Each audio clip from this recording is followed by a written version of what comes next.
Two leading Greek think tanks, Eliamep and Dianeosis, teamed up with the leading think tank in Turkey, Istanbul Policy Center, and two leading polling companies in Greece and Turkey, MRB and Konda, respectively, to track public opinion in our two countries. And we have already presented the two first waves of that project with very interesting findings that have already been aired in previous public presentation events. You can find on our website. And it's a very pleasure to introduce this third wave, which draws on the experience of on the reality of the Ukraine war, tracking the implications of the war in terms of public opinion stances in Greece and Turkey. These parallel surveys have been implemented through a common questionnaire in two countries, trying to see how the two societies react when faced with common questions. And we view this as an important exercise in mutual understanding between our two societies, and also an exercise of self-awareness for each one of us, each society, each country. In normal times, this is something very important. At times of tension or escalation in bilateral relations, it is even more important. So I'm very happy to be here and to be presenting my colleague from Dianeosis, Fay Makantasi, to say a few words. Good morning.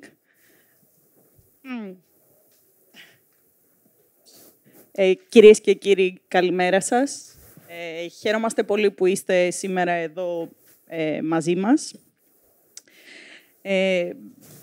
Επίσης, πριν πω δύο λόγια που μάλλον θα επαναλάβω κάποια από αυτά που ήδη είπε ο Γιώργος, να συγχαρώ τον Γενικό Διευθυντή του ΕΛΙΑΜΕΠ, τον Γιώργο τον Παγουλάτο, καθώς και τον επιστημονικό υπεύθυνο του προγράμματος και κύριο ερευνητή, τον Γιάννη τον Γρηγοριάδη, για όλη την έμπνευση, την καθοδήγηση, την επιμέλεια και αυτά τα αποτελέσματα που πραγματικά είναι αρκετά έως πολύ εντυπωσιακά. Είπα αρκετά για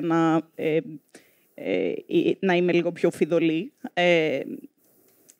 Τώρα, οι ελληνοτουρκικές σχέσεις είναι ένα θέμα πολυσυζητημένο στη χώρα μας, κυρίως στο επίπεδο της πολιτικής, της άμυνας, των γεωπολιτικών σχέσεων, της ενέργειας.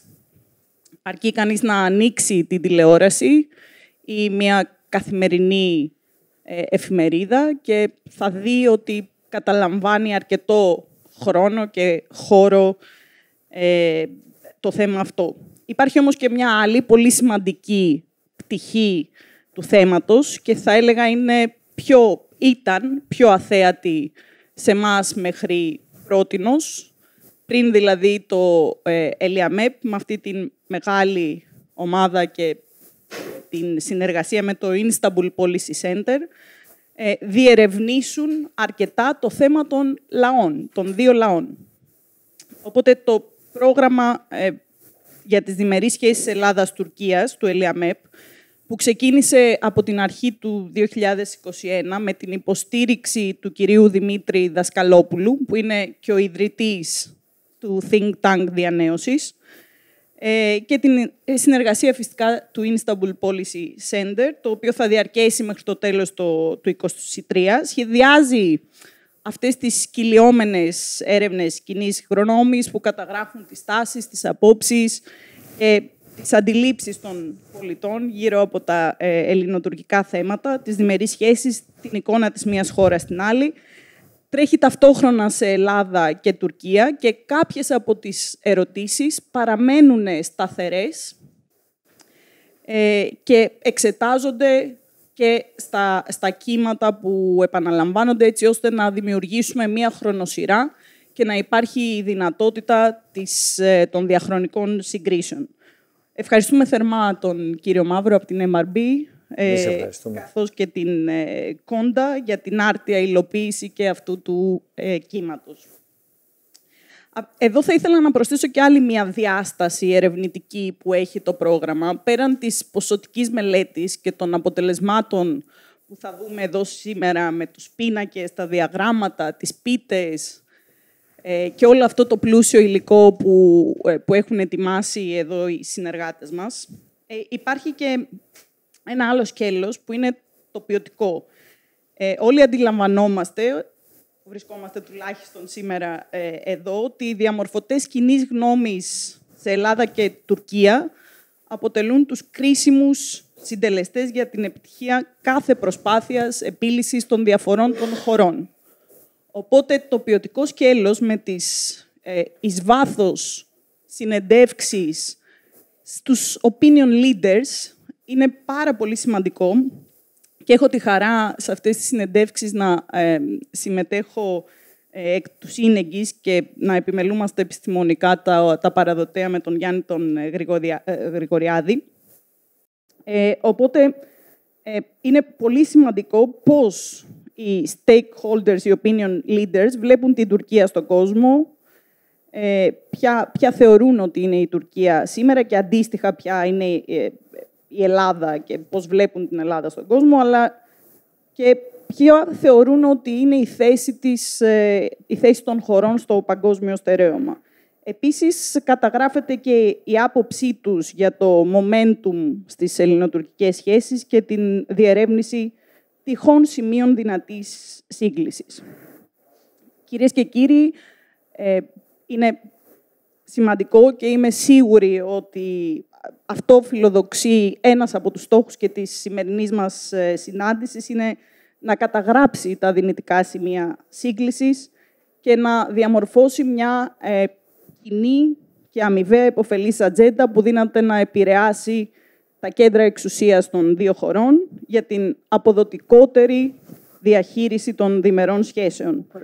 Άλλωστε, γίνεται καθημερινά αλλά και διαχρονικά ξεκάθαρο ότι η μη επίλυση των ελληνοτουρκικών διαφορών εγκυμονεί κινδύνους, γι' αυτό είναι αναγκαία η ανάληψη πρωτοβουλειών σαν τη σημερινή, που δύναται να μας διαφωτίσει σχετικά με τις απόψεις και τις αντιλήψεις γύρω από διάφορα κοινά θέματα των δύο λαών.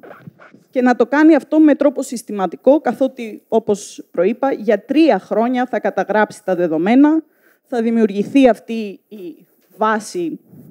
η κοινή βάση δεδομένων που θα επιτρέπει τις διαχρονικές συγκρίσεις και την παρακολούθηση των τάσεων της ελληνικής και της τουρκικής κοινής γνώμης. Και με αυτές τις σκέψεις και αναγνωρίζοντας ότι η προώθηση και η αναβάθμιση του δημόσιου διαλόγου με well-substantiated data, με εμπεριστατωμένα στοιχεία, είναι το ζητούμενο και των δύο think tanks, θα ήθελα να δηλώσω αισιόδοξη και ότι οι προσδοκίες μας για αυτό το πρόγραμμα θα ικανοποιηθούν στο έπακρο. Και πάλι ευχαριστώ και καλή επιτυχία στη σημερινή συνάντηση.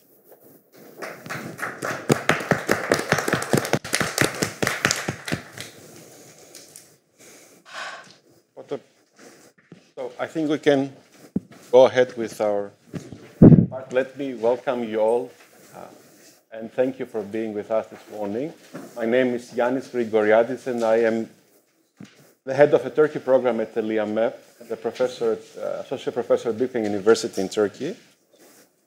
And I've had the pleasure and honor to co-lead this project together with the colleagues from Istanbul Policy Center, Evren Balta and Senem Aydin Duskit, who are with us this morning.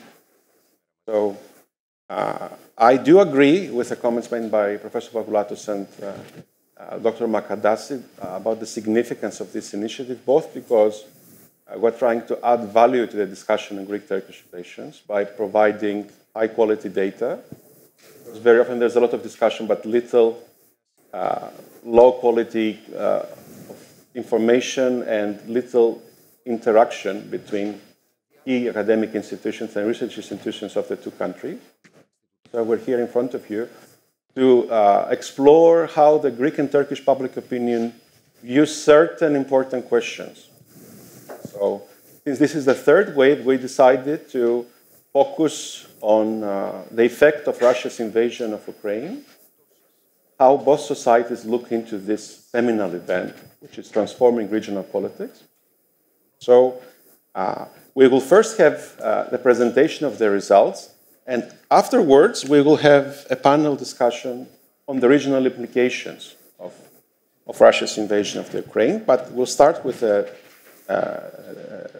opinion survey itself. I'll first give the floor to Mr. Dimitris Mavros, the managing director of MRB, the Greek opinion poll company who ran the Greek leg of the survey.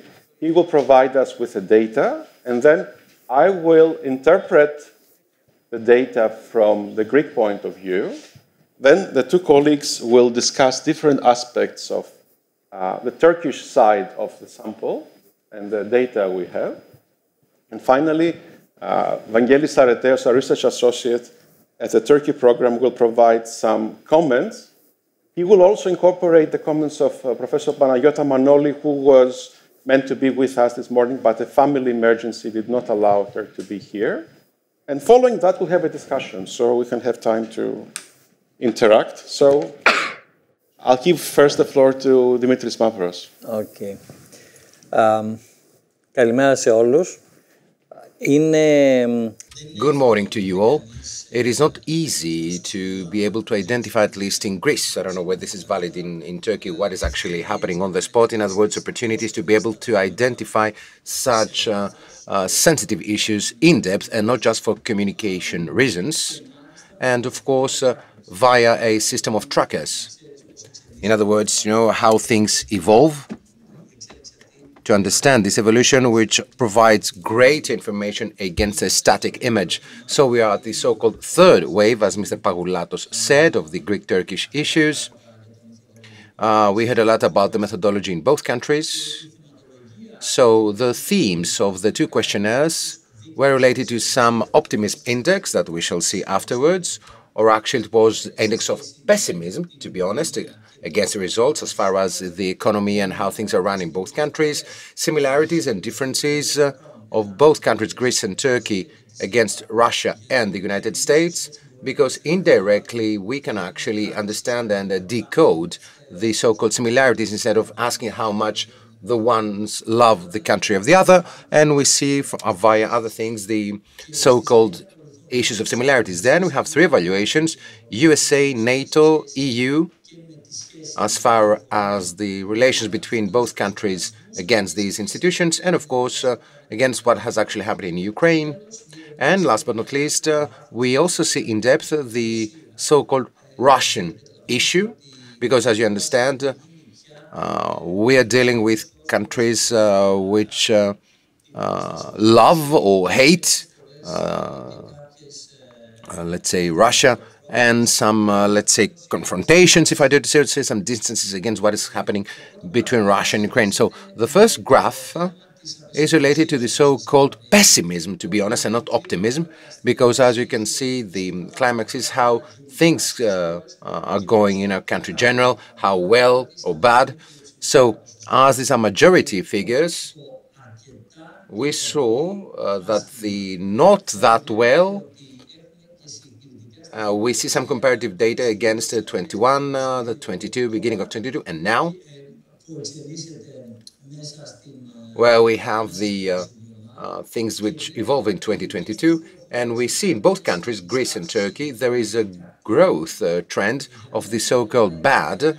As far as Greece is concerned, we see a linear growth from 51, 52, 54%, where the two opposites show a transformation of 110%, whereas for Turkey, things is not that graphic. We see an accelerated trend in 2022 in the second measurement and tracker, and the growth index from against 2021 is 30% higher, 129%. So we see that things in Turkey, according to our study, and I believe that colleagues will interpret things even better to understand the impact that this worsening of the general trend in Turkey has.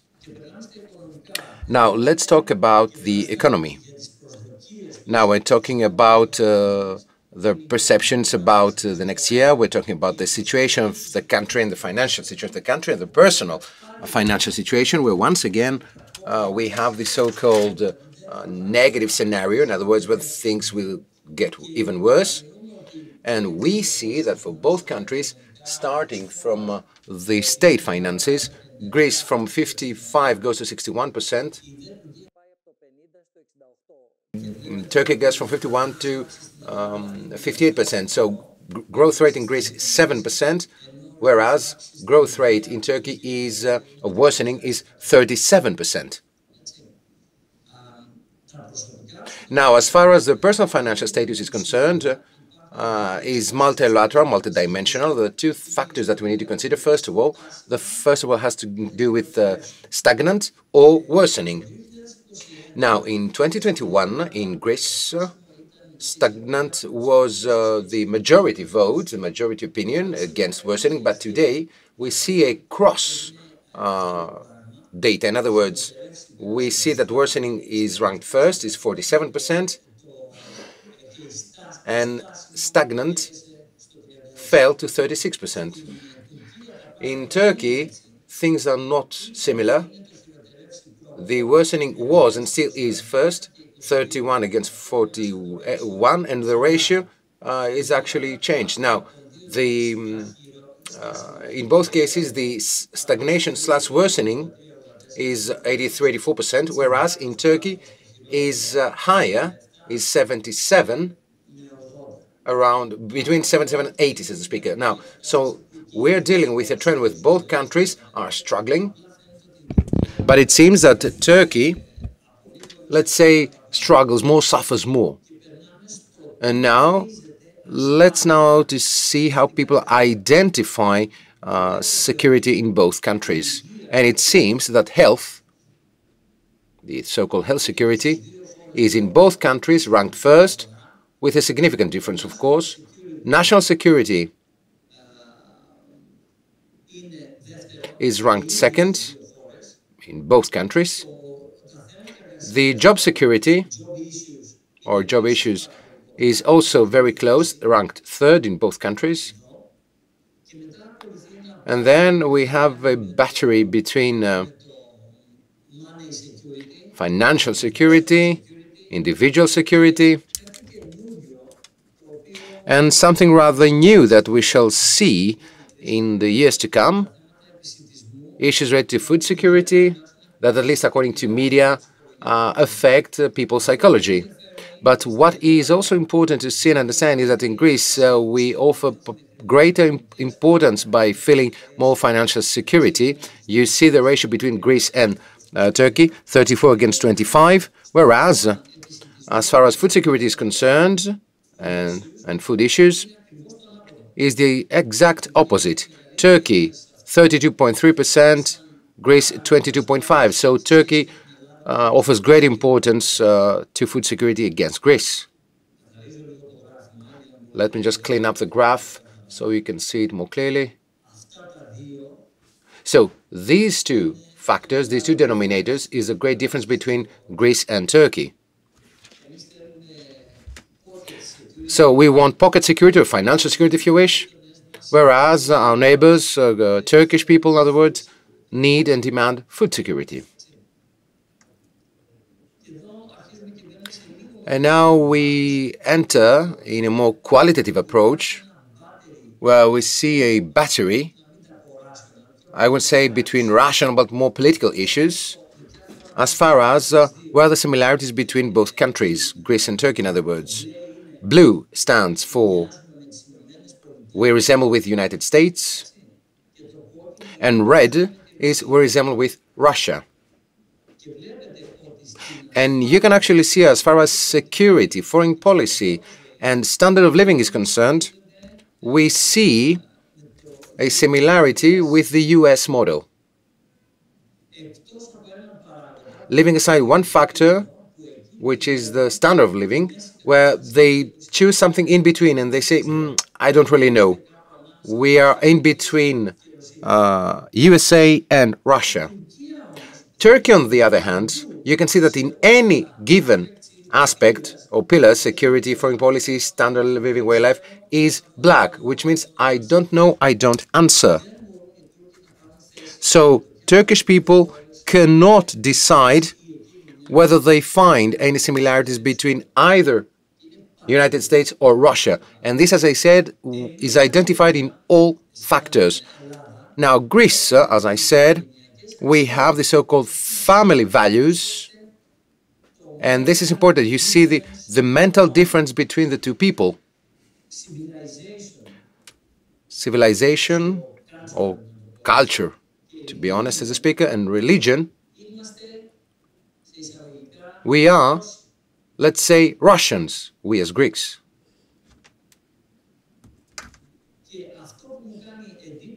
And I'm quite impressed with this particular data, and we shall interpret it afterwards, because I said that all the lower part of the graph have to do with the so-called intangible dimensions, why the lifestyle differs between the two countries.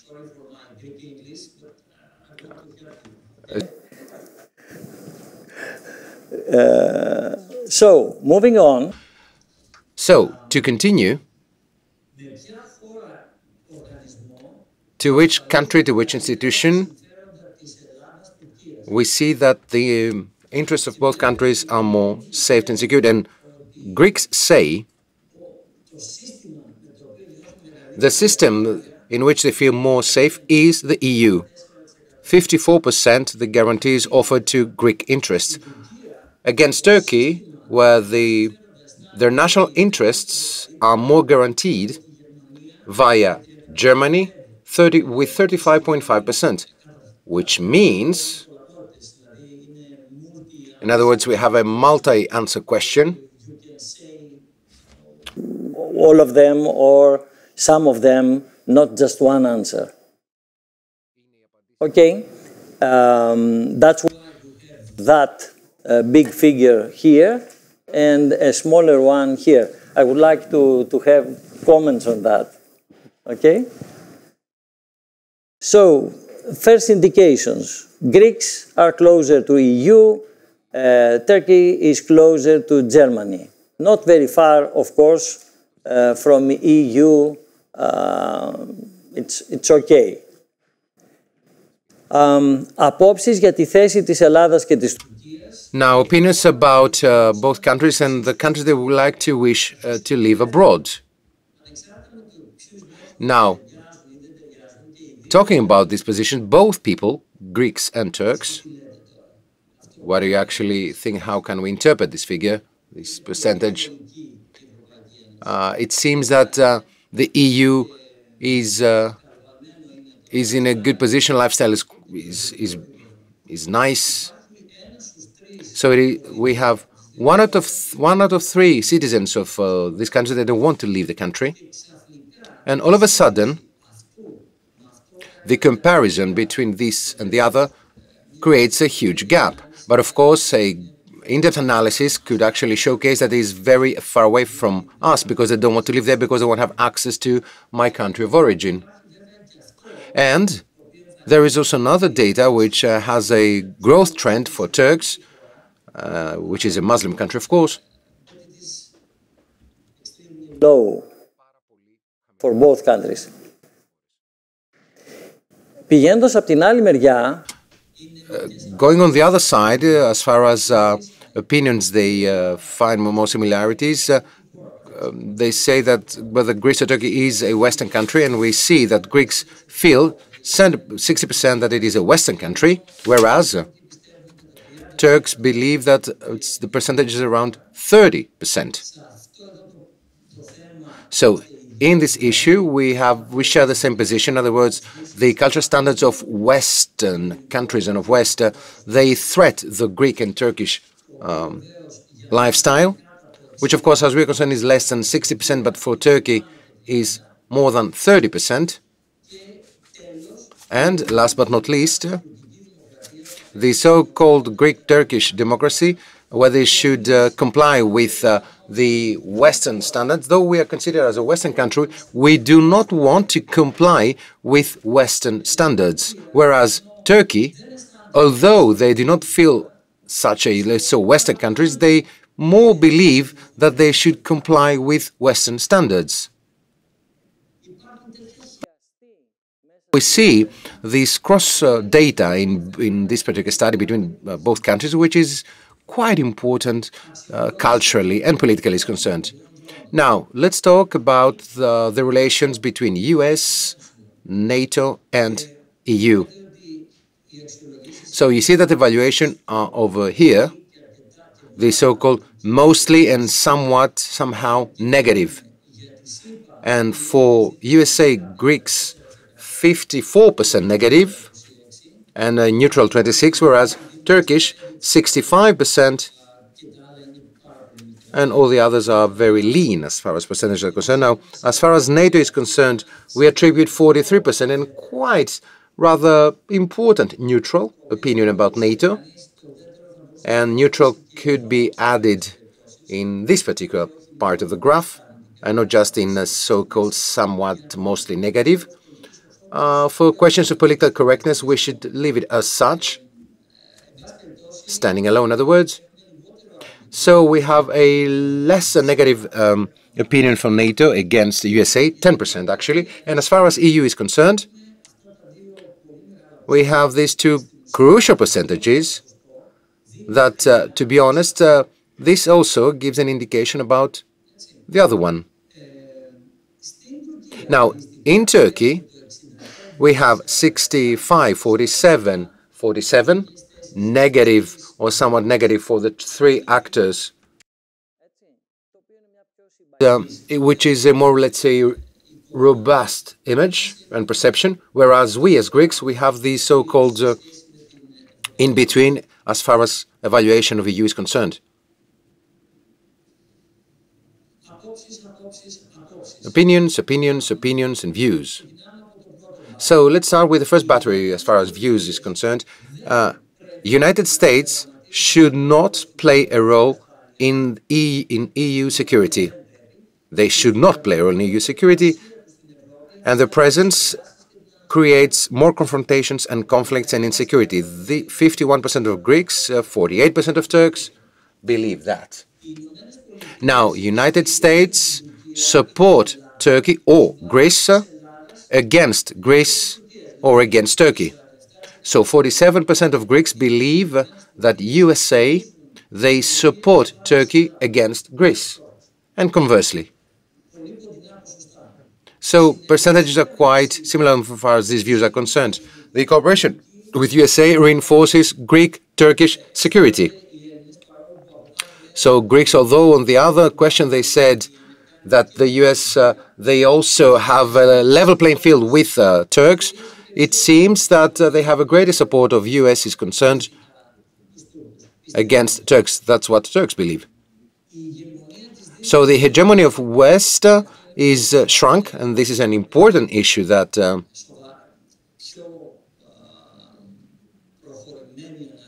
that advanced scholars and specialized scholars understand in order to inform the actors, and it's very important fact, despite you might think it's boring. United States is a natural partner of security in EU, and their presence contributes to establishment of peace. 26% is for Greeks, 18% for Turks. And let's go to views about NATO. Greece or Turkey, respectively, should have an independent foreign policy. Wow.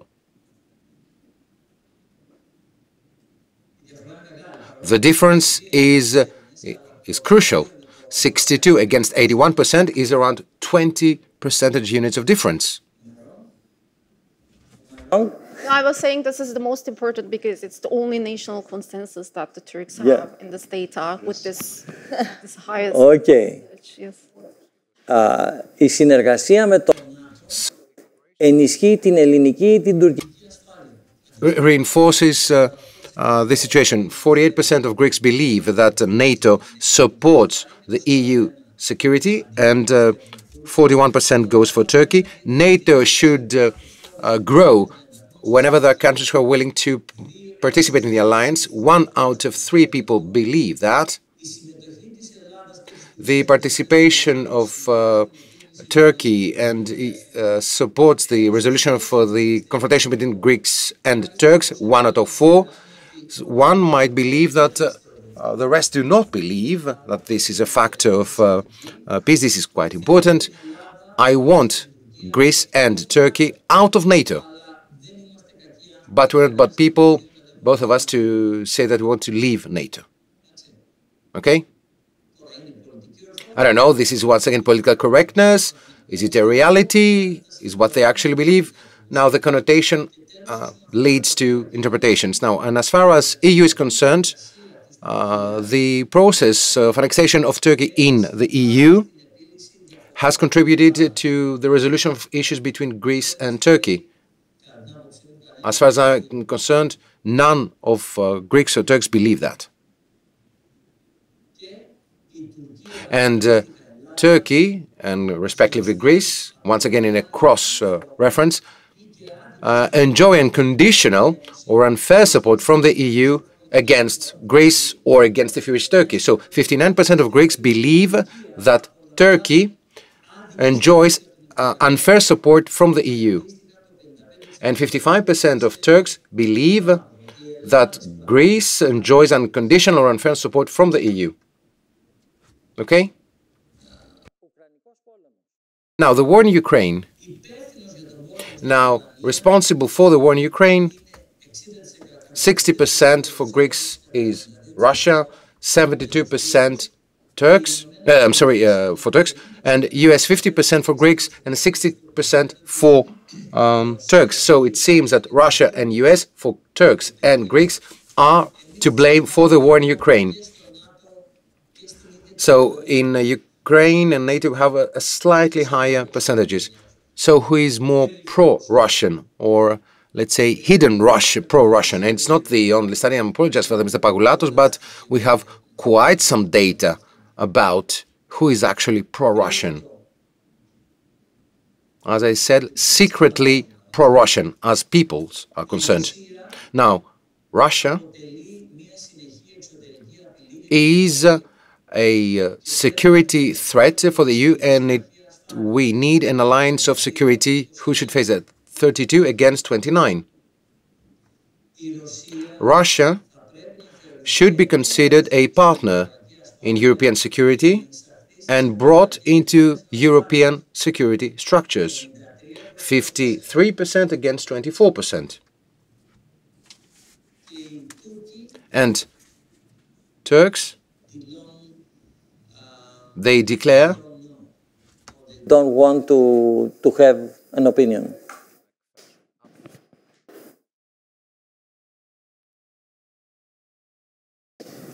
Η διεύρυνση του ΝΑΤΟ.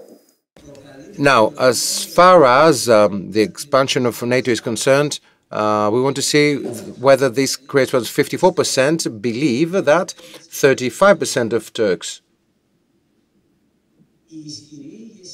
The strong leadership of President Putin is the right model of governance. No. No for Greeks. Not that aggressive against Putin on behalf of Turks. And we can clearly understand why.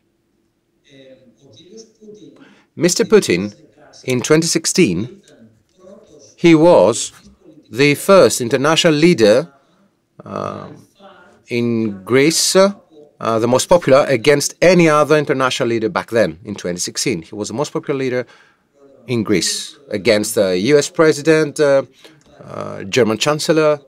By far, he was ranked first. And since then, now he's third from the bottom. And views on the war in Ukraine, the role of Russia. Russia has crucial cultural relations with Greece, 61%, whereas Turkey, 31%. Russia can contribute to the resolution of Greek-Turkish disputes, 39% against 24%. Russia is a key strategic partner for Greece, 34%, for Turkey, 51%.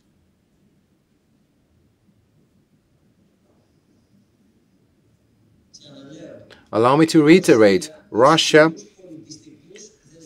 has strong cultural links with Greece, and on the lower part, we talk about strategic partner for Greece or Turkey. So culture on the one hand, partner on the other.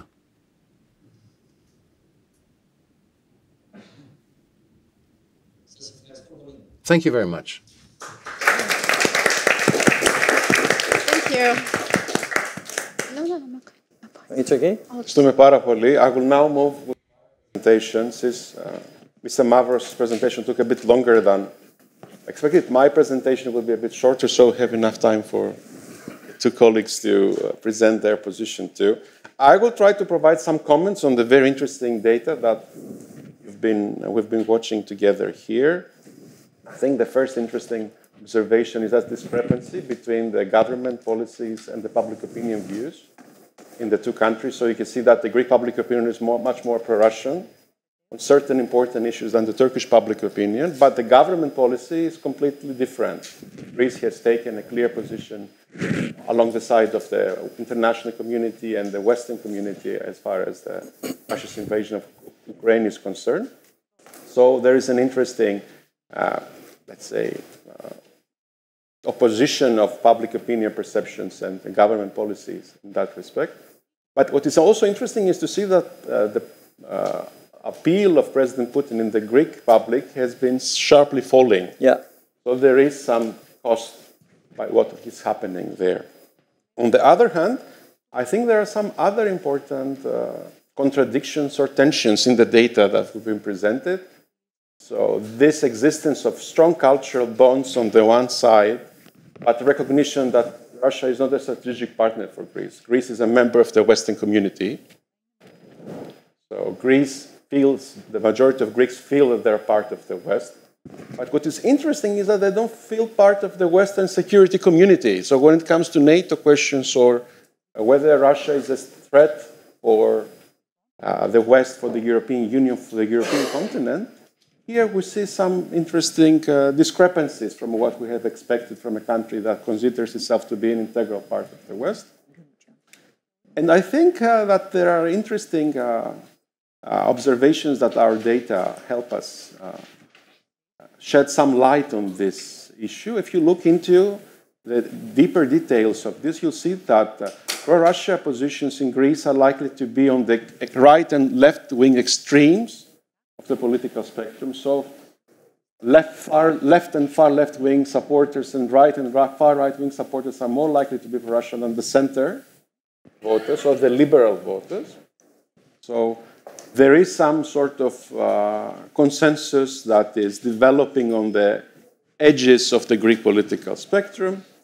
And of course, you can think about that in terms of history.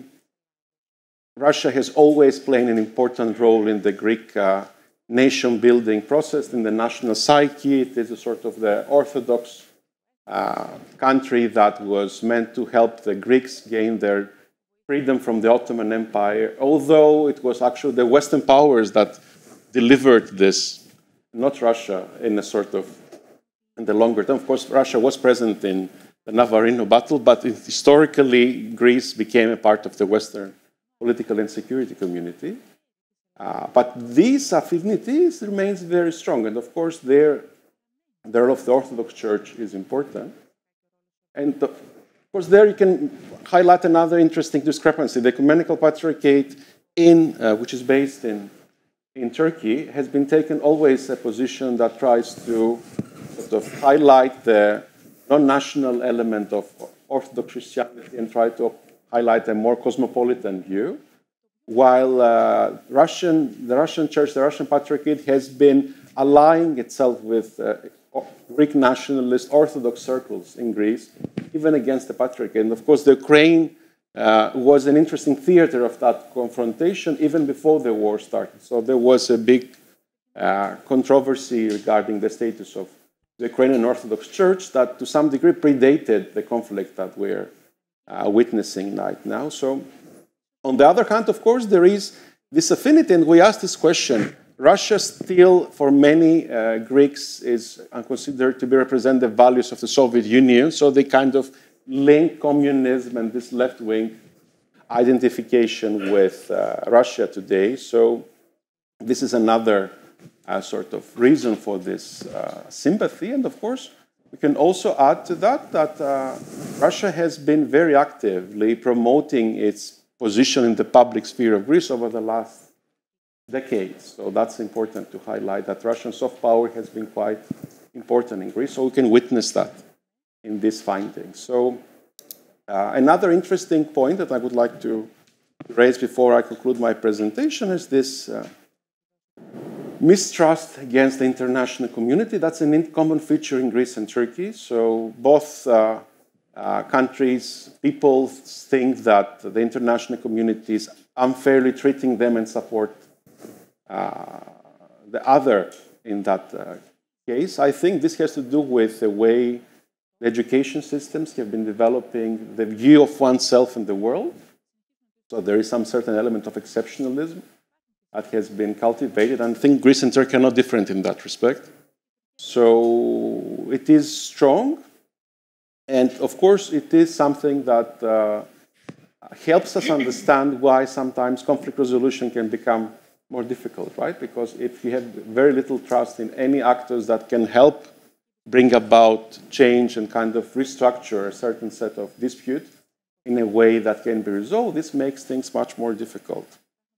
So I will conclude with a point that Mr. Mavros said, this overall pessimism that has become quite strong. I think, of course, this has to be linked with the economic turmoil that the pandemic produced. Now the war is producing an additional negative effect on the economic conditions. So this is something that we need to highlight. And of course, the same problems exist in Turkey and even more to some degree, as our data has shown. So I'll stop here and I'll give the floor to Evren Balta first. Thank you. He's a professor of international relations at Nozigin University and a senior scholar in Istanbul Policy Center.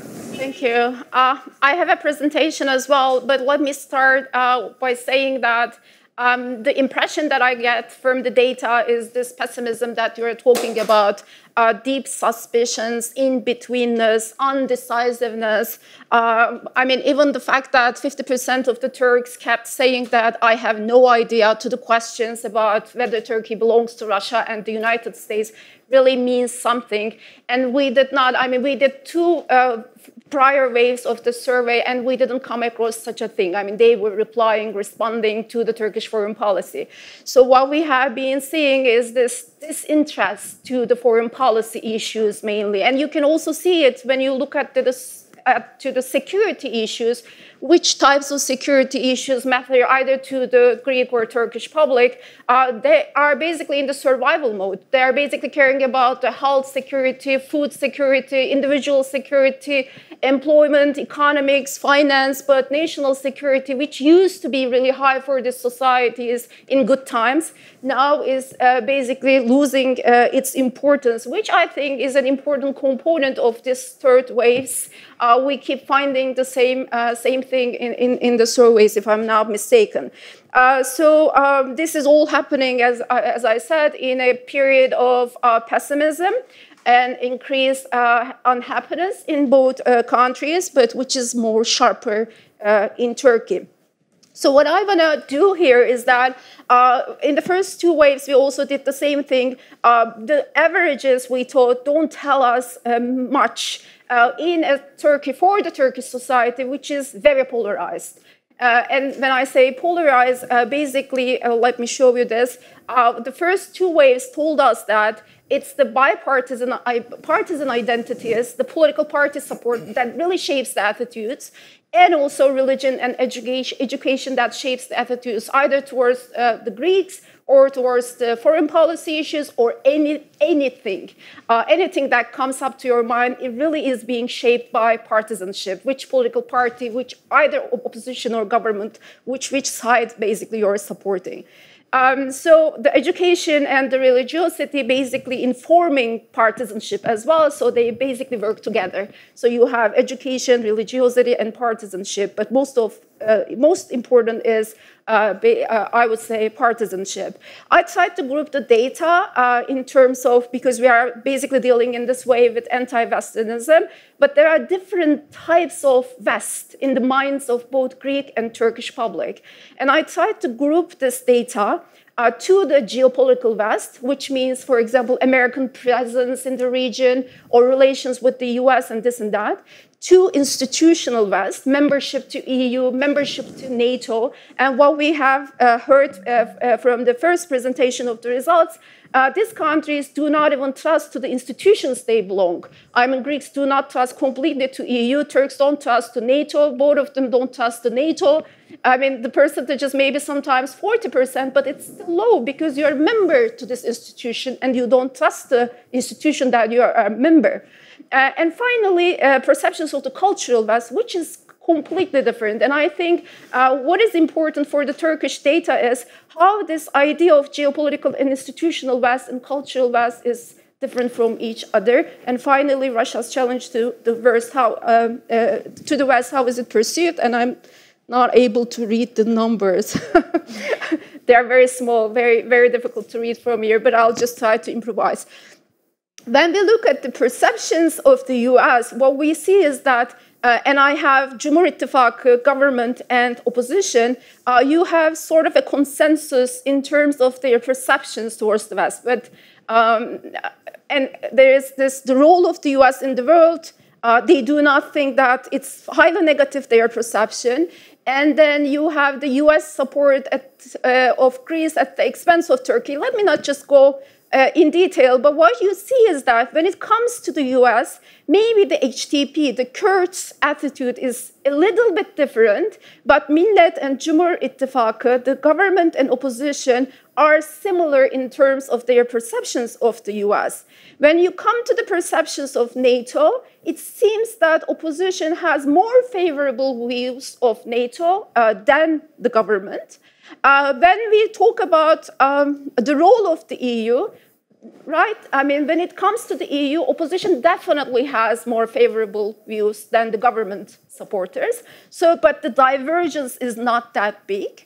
And about the NATO, one interesting fact is that, let me go back, I'm sorry. One important fact is that HDP, who is, or the Kurdish voters, let me say, who are more pro-US, becomes less pro-NATO. So they favor US presence, but do not favor NATO. So that difference I also thought very important in terms of the Kurdish politics as well. And this is the cultural West, which I thought very important, which is the major, major difference. I mean, when it comes to the US, NATO, so the opposition and government supporters have similar attitudes.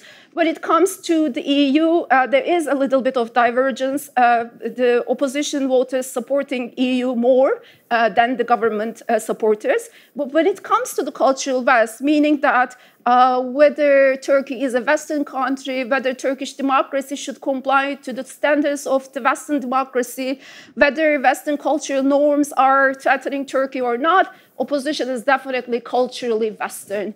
And the difference is huge. And it shows that the West is basically about, or the Western identity is basically, or the Western presence, or anti-Westernism here comes a lot about Turkish identity, how you see your identity, and basically aligning with the West in terms of the culture, not just the culture, but the institutions of the West really is something that opposition is discursively using a lot as well at the elite level too. How the Russia's challenge is perceived, I mean, we discussed about that. Even though we have been talking about Turkey shifting access from West to Russia, you don't see in the public opinion. What do you see, as I said when you were talking, is this independent foreign policy dimension, Turkey being an autonomous country, Turkey being a unique country, which became a consensus among both the opposition and government voters. I mean, it's like 87% which was the highest percentage that we got in any of these surveys, probably. Turkey is an independent foreign policy. So this autonomy or this independence has become really important for Turks. When we compare the averages as well, the approval of Russia is not that high. Turks see it as a strategic partner. They do think most of the pro-government voters think that Putin's leadership style is very good because it's very similar to Erdogan's style. I mean, it's not the approval of Putin, but it's approval of a certain style, yes, basically. You're right. But in terms of that, they just acknowledge Russia is a strategic partner, but not more than that. And even Russia's role in the European security structure, for example, less than the Greeks' support of Russia's presence in the EU. In the European security structure. So what you see is that I don't see in these results a shift of axis. But more emphasis on autonomy. And I'll stop here. Thank you very much, Evren. Thank you. Now the floor to Sinem Aydin Düzgit, who is a Research and Academic Affairs Coordinator in Istanbul Policy Center and a professor at Sabancı University. Welcome. Thank you very much, Ioannis. It's very nice to be here. And yeah, okay. I think this is better now, right? And I'm very happy that this cooperation between IPC and ELIAMEP is progressing very well, and that we actually get to undertake these studies, which I think are very important, not just to understand the nature of bilateral perceptions and relations, but also of some of the overall, growing trends in the region and beyond. Now, speaking of these, growing trends, we've all seen the data, we've heard some of the interpretation. And I think this is pointing to one thing that we should acknowledge. This is that we have a problem of anti-Westernism, creeping and rising, and not just in the global south, right? Because whenever we talk about anti-Westernism, whenever we academics look at the literature on this, we usually see that this is discussed in relation to Russia or the global south, and the so-called non-West, however you might be defining it. But I think we are now seeing it, observing it, and living through it in the West itself, and the West as we know it. Now, what do I mean by this notion of anti-Westernism? Of course, it's closely connected to anti-Americanism, but not exclusively about that. And, some things that Evren has already said about this, but I'm going to dig a little bit deeper. Now, I think this has existed for quite a while, but I think we see that it's becoming more and more visible, especially after the war in Ukraine. And especially that the war in Ukraine is taking longer than expected and will probably take much longer than anticipated or hoped. This comes in different shapes and colors, I think, and there are different drivers in each context, that is in the Turkish context and also in the Greek context. Now, when you look at, what kind of was quite puzzling to me. Now, from the Turkish perspective, I wasn't very puzzled by the results, and I'm going to talk a little bit about why, that I don't find it extremely puzzling. But in the Greek case, I was a little bit puzzled to see that, because Greece is an EU member state, yet it only views, the 53% view the European Union as a guarantor of Greek safety and security, etc., against security threats. And similarly, the anti-US attitude seems to be also quite high in the Greek context. So there is a certain sense, a strong sense, I would say, of resentment and disillusionment, both in Greece and in Turkey. Now, why could that be the case? Now, of course, we don't look at this in the data, but we can speculate. And I think here we have certain historical drivers, but also certain contemporary drivers that's driving this process at the same time. Now, I don't want to comment too much on the Greek case. I'm sure there are so many of you here that are better positioned to do this than I can. But to me, and what I gather from the data, of course, here you have certain cultural dispositions, the cultural notion of the West, that's a key driver here, certain historical dispositions. But also, as a scholar of European integration myself, I also see certain more recent developments, particularly the euro crisis. I think we haven't mentioned it so far. And the austerity policies led by Germany that has been imposed on this country, that I would say might have had a lasting impact on certain views regarding Europe, but also certain views regarding Germany, which seem to be quite negative. That at least that's what came out of the data. Now, in the Turkish case, of course, you have different sets of drivers. Now, identity, polarization, all mentioned by Evren, and I agree with all that. In the Turkish case, perhaps also for the Greek case as well, the United States factor, I think, should also be highlighted. And by that, I mean US foreign policy in the past, US foreign policy in Iraq, US foreign policy in Afghanistan, all the failures and the crises that they led to. This all fed into anti-Americanism. In the Turkish case, we know that it has. And I would argue, I don't have data for this, but this might be the case for Greece and perhaps other European countries also. In the Turkish case, more specifically, of course, United States is also linked with some of the domestic issues and domestic troubles as well, which feeds into rising anti-Americanism, both across the left and also the right, that don't usually see eye to eye these days because of polarization, but definitely do converge on some issues regarding perceptions on US and NATO. And of course, I mean, when I refer to such domestic developments, the one thing that comes to mind, for instance, is the failed coup attempt in 2016, how United States in the Turkish psyche, imaginary perception is seen to be associated with that. So there is this feeling that United States and America in general, works to the detriment of Turkish interests, including NATO as well. And this feeling is strong. In the Turkish case, of course, a lot of mistrust towards the EU as well, which is understood because of the failed accession perspective, because of the current tensions over the Eastern Mediterranean, etc. But here, as opposed to Greece, of course, Germany sticks out as a country with which Turkey seems to have a more positive perception of. And here I would say we have a sort of an opposite dynamic regarding perceptions towards Greece, Germany and France. Taking a reverse position in the Greek public opinion as opposed to the Turkish public opinion. And in the Turkish public opinion, again, I don't know, I will have to speculate, but my hunch is that this has something to do with the way in which the former Chancellor Merkel and Erdogan had established quite a close relationship, the way in which this was covered in Turkish media, especially in pro-governmental media. There's the perception that when it comes to, for instance, these foreign policy disputes like the Eastern Mediterranean, countries like Germany usually seem to play a more moderating or a facilitating role, etc. So, and of course, the historical bilateral relationship between Turkey and Germany, that goes pretty deep because of the German Turks, but also economic ties, etc., that play into the relationship. So overall, I would say that the individual views of these countries are important. The societal trends here are important. Bilateral views in these countries towards the societies of one another are definitely important. But I think this data, perhaps more importantly, is showing us, what it's showing us is that we have a larger problem at stake that is larger than Turkey, that is larger than Greece, which is this rising ambivalence, if not outright hostility, towards this notion of the West. And this is important because it's not unique to Turkey and Greece.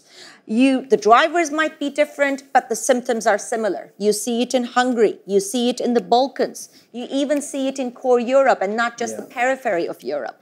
So, and of course, as well as across the global South, right? Because we often, in Europe, there is this sort of so-called, I would say, a more Eurocentric Western bubble, which, relies on understanding that everything and all the perceptions are somehow aligned. Let's say when it comes to the war in Ukraine, let's say when it comes to the Russian aggression.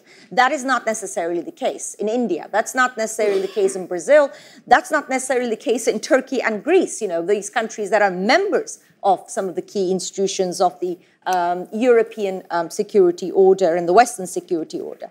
And this is important because I think this has implications for the fate of the so-called liberal international order, which is being, undermined, obviously, from within many of these countries, but also outside.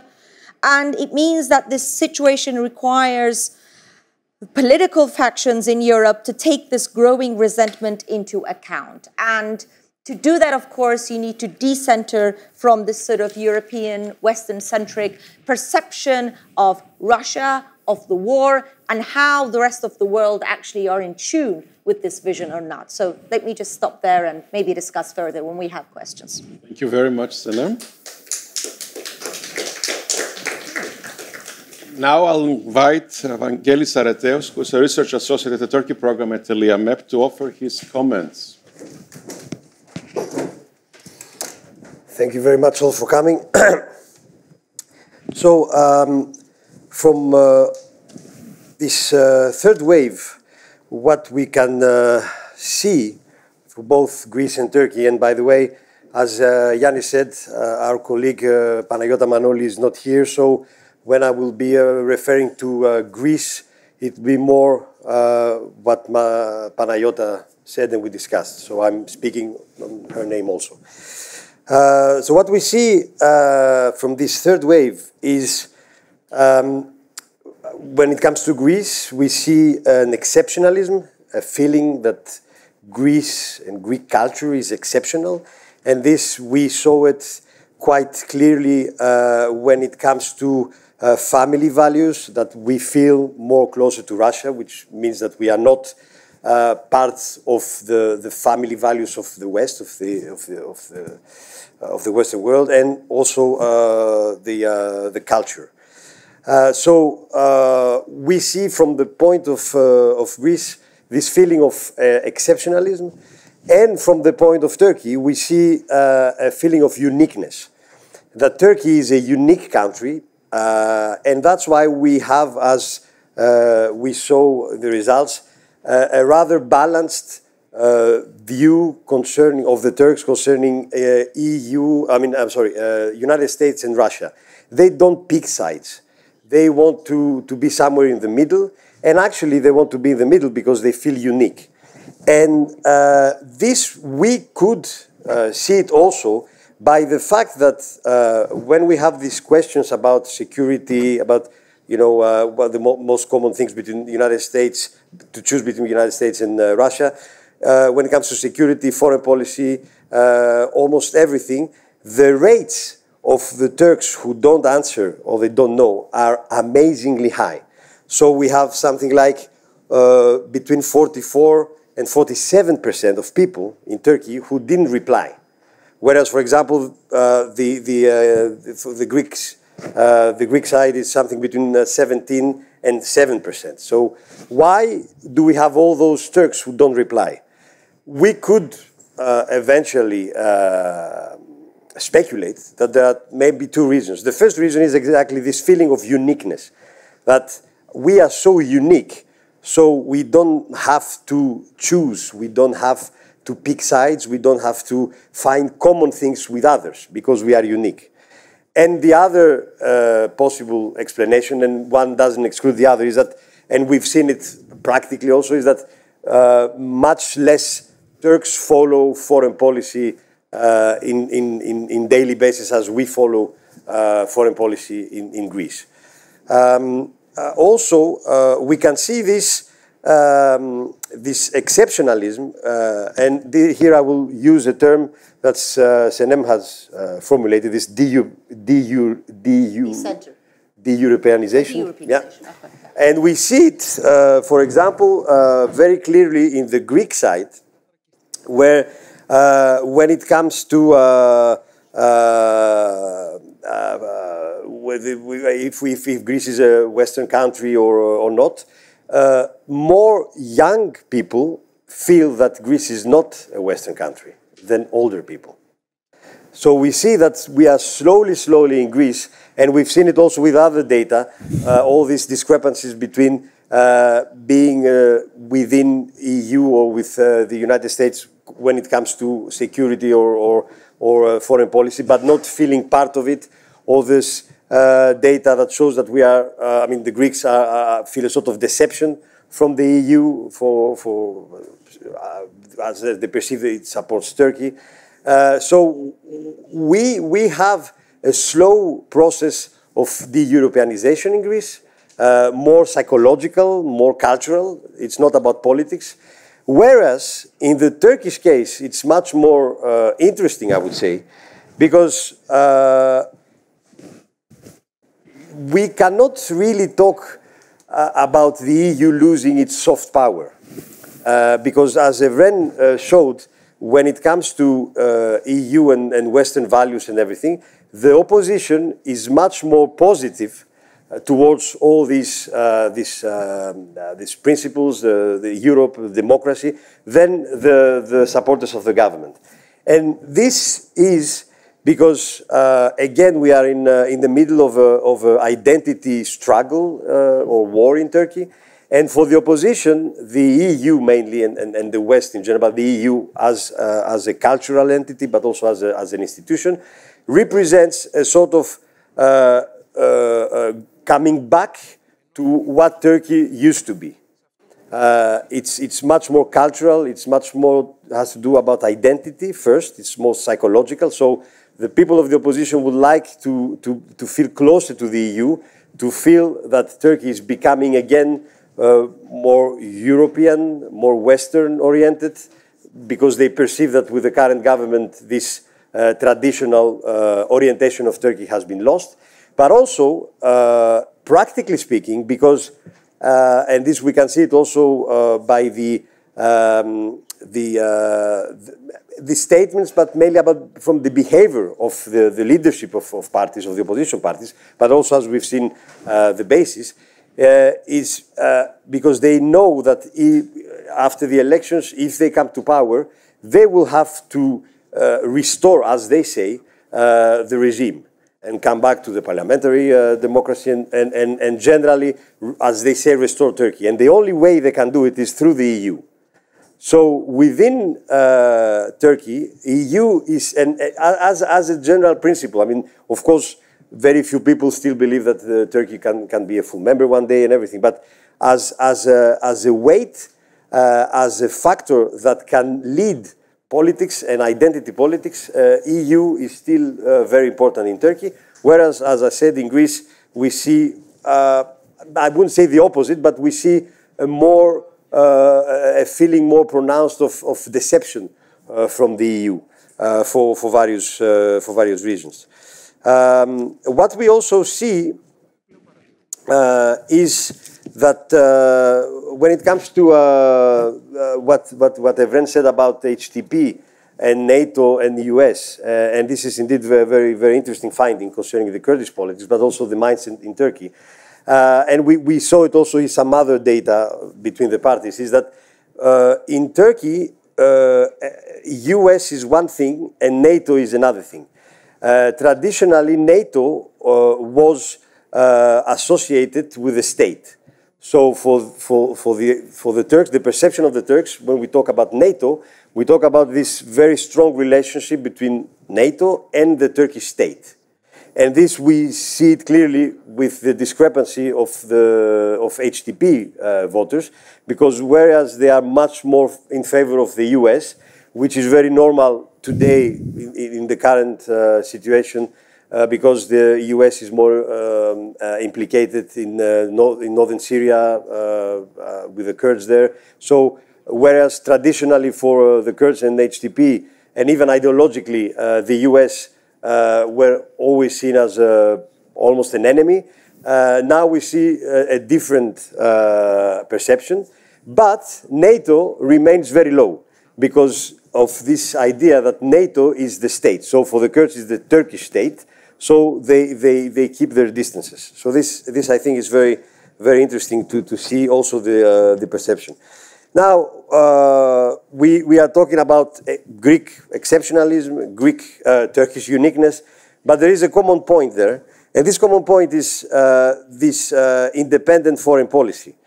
And this is very interesting because, of course, we have a difference, about 20%, if I'm not mistaken, between 25% between Greeks and Turks. So less Greeks want Greece to have an independent foreign policy, but still, it's the majority. Of course, in Turkey, this figure is much higher. It can be explained by this feeling of uniqueness. But also exceptionalism pushes also the Greek public, to desire a more independent foreign policy. And there also we see that whereas in the Greek case, We have the people desiring a more independent foreign policy. They have much more positive views on Russia than the government. Then there is a big discrepancy between what people feel and think and what the government, the Greek government, does, because the Greek government has completely allied with the West in this Ukraine crisis, whereas the Greek public is much more, let's say, nuanced, and their heart is not in there.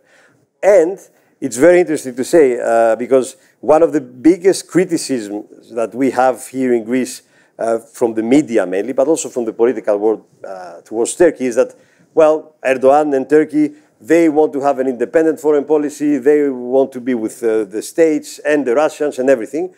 And actually, the Greek people would almost like the Greek government to do what the Turkish government does. So this is a very interesting finding also. Now, when it comes to Turkey, what we see is this feeling of uniqueness again, and we saw it in all data, is that there is no one, even the opposition, government supporters, no one is picking sides. We didn't see big percentages, people for the US or for Russia. So this survey really shows practically and confirms what we see on the ground the last period, that Turkey didn't shift, as Evren said. We don't have this Eurasianist shift or whatever. It's a different thing. Turkey wants to be somewhere on its own because Turkey feels unique. So are we done? We are done. Yeah. Okay. Very good. Okay. Thank you very much. Yes. Thank you very much, Vangeli. We have 10 minutes, approximately 10 minutes for discussion. So if you want to raise any questions, please identify yourself and address it to the speakers, please. Antonis Papagiannidis. My name is Adonis Papagiannidis. Think that the West is Western. I raise this issue because I understand that Russia today is an awful medium. Sputnik is not reliable. But from there to ban them, let's say to ban in Russia CBS or to ban BBC, it would be understandable in Russia because Russia is not Western, is it? But to have media banned in the West is not exactly my concept of Westernness. Then again, I'm extremely rich, fabulously rich, and I'm very close to a dictator, to an awful dictator. So my assets are frozen. I understand it. The dictator's assets too. But now I think I've heard that a Western power goes further from seizing my assets. They're going to sell them out to give compensation to poor people dominated and killed by the awful dictator. Is that exactly your conception of Western? And so on and so forth. So is the West really Western? Or are we all shifting towards something that would be deeply understandable, not to President Putin, he's a bad man, but to President Xi? He's there, over there.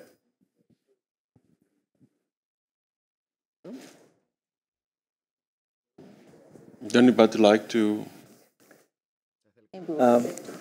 I have a complementary addition, add-on to the previous question, which is connected with the following. You mentioned that there is an anti-Western movement in the planet, not only in Greece or in Turkey. Are we sure that we are talking about an anti-Western movement or an anti-systemic movement? And the systemic could be, you know, a common dominator in all the countries. Because if you put the question or the concept as anti-Western, then you cannot describe or explain what happens in other places in the world.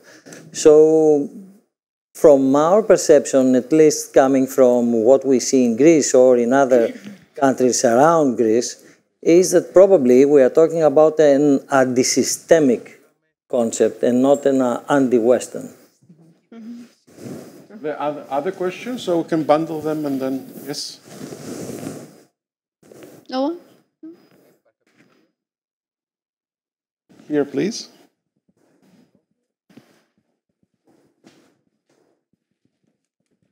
Thank you. I'm Lina Skarstonaitė, Lithuanian ambassador. I would like to ask the last presenter to elaborate a bit on this uniqueness of text and exceptionalism of Greeks.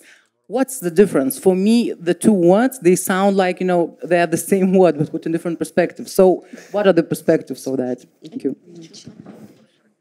Yes, and the gentleman. Represent the order. Hello, Alessandro Dudino from the Italian Embassy. You have told before that in Greece, the extremes identify more with Russia, but at the same time, we have a data of 52% of respondents saying that Russia should be part of the European security. I was wondering whether you have also the aggregated data on who is supporting Russia part of security within each party. And I would like to build up also on the exceptionalism, because it's quite strange for me that, not strange because I've been here for 3 years, but it still puzzles me that the Greek public sees that a more independent foreign policy would be more beneficial to their interests than being part of EU or NATO. Thank you. And our last question from Dr. Mavros here. Yes, my name is Ronald Mavros. I'm a research fellow at ELIAMEP. I have a methodological question regarding this whole project. So we're discussing public opinion and bilateral relations. My question is, what effect does the public opinion have on the actual politics? To what extent are the governments in both countries, because this is the idea behind the whole project, to improve the relations between Athens and Ankara, I assume. To what extent are the governments influenced by all this? Cannot a government have a policy which is totally contrary to the public opinion? Please. So, would you like to respond? I can answer that. Yes. Well, the point is that normally, which is not frequently, the Greek government, at least, would like to know what people believe, not to do what people say, but in order to understand how high is the upper limit regarding communication terms when they want to persuade people that the good for them is something different compared what people have in their minds. And I think that this is right, because you have to know not just to do what they say, but in order to design your communication plan so you can have people with you. And this is appropriate, I think. So, may I just add to that? I think that's an important question in how much the public opinion really shapes the government policy. And there are two components of that question, I think. On the one hand, majority of the governments right now basically rule by figures.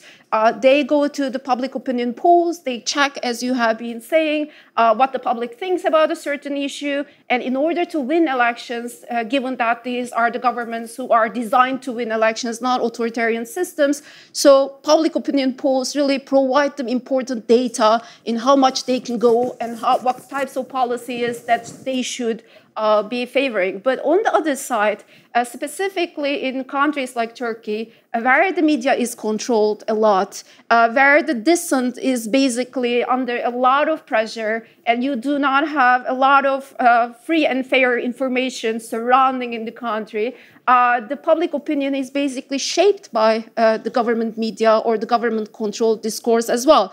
But in a period of social media and a lot of different sources of information, you may have, and the opposition or even fake. Yes.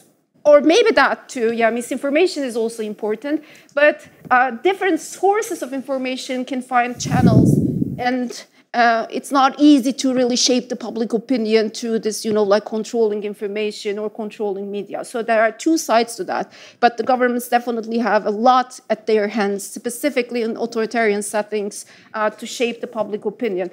And in terms of the Western question, Senem is going to be commenting on that as well, I guess. But one important thing in the Turkish politics, I think whenever Turkey adopts a certain law, anti-terror law, anti-alcohol consumption law, something like that, they always refer to Western standards and Western laws. They handpick certain, this is like a Hungarian law or UK law, stop and search tactic or asset freeze or this and that.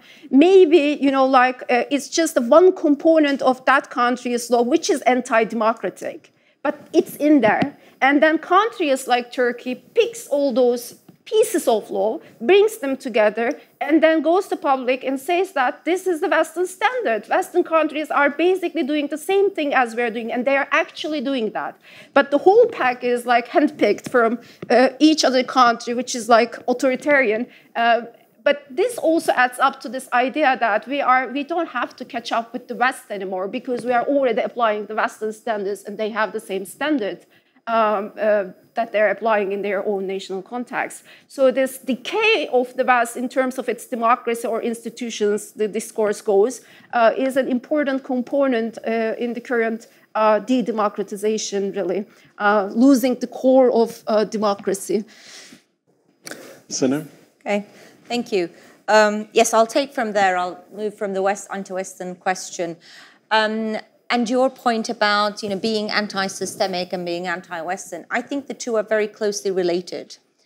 That is to the extent that the West, the post-Second World War order is seen as a Western-dominated order, in the way in which the institutions are shaped, in the way in which certain countries have a voice or do not have a voice, etc. And in that sense, the anti-systemic critique is, in that sense, an anti-Western critique in many ways. And let me give you an example of that. When you look at, for instance, we didn't talk about the way in which anti-Westernism is also promoted at the top by the president himself for many years. And when you actually look into his anti-Western discourse, you would see that it's very closely enmeshed with a critique of Western institutions and the so-called Western-dominated order.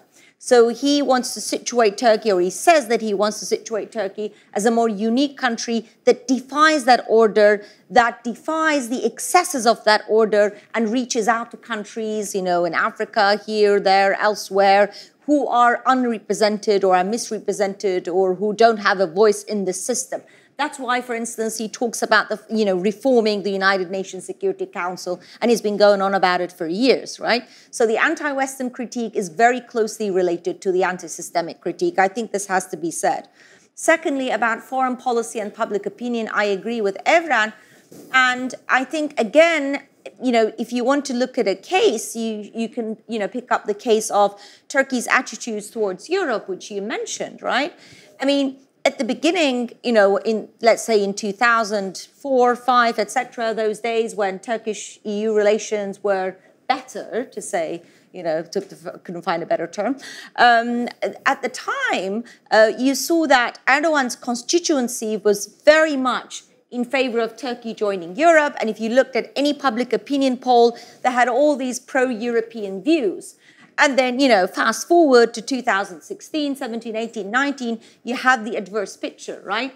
Here we have the opposition seeming to be much more favorable views towards Europe, and you have government constituencies turning super anti-European and anti-Western. So especially in the Turkish case, I don't know about other countries, but particularly in the Turkish case, there is a very strong dynamic between the elite leader discourse and how the public actually responds to it. I wouldn't say that this is the case for every political party. I would say that this relationship is probably weaker in the main opposition than it is in the government party. But in the government party, we have seen how that happens. And the fact that, of course, they control or the means to information is an important point there.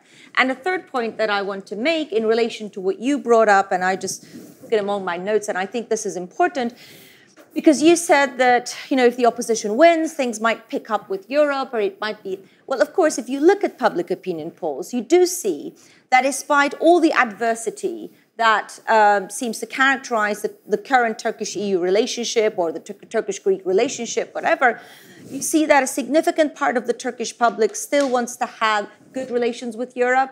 They still see the EU as a better partner than the United States or NATO even. And this seems to be much more pronounced among the youth, right?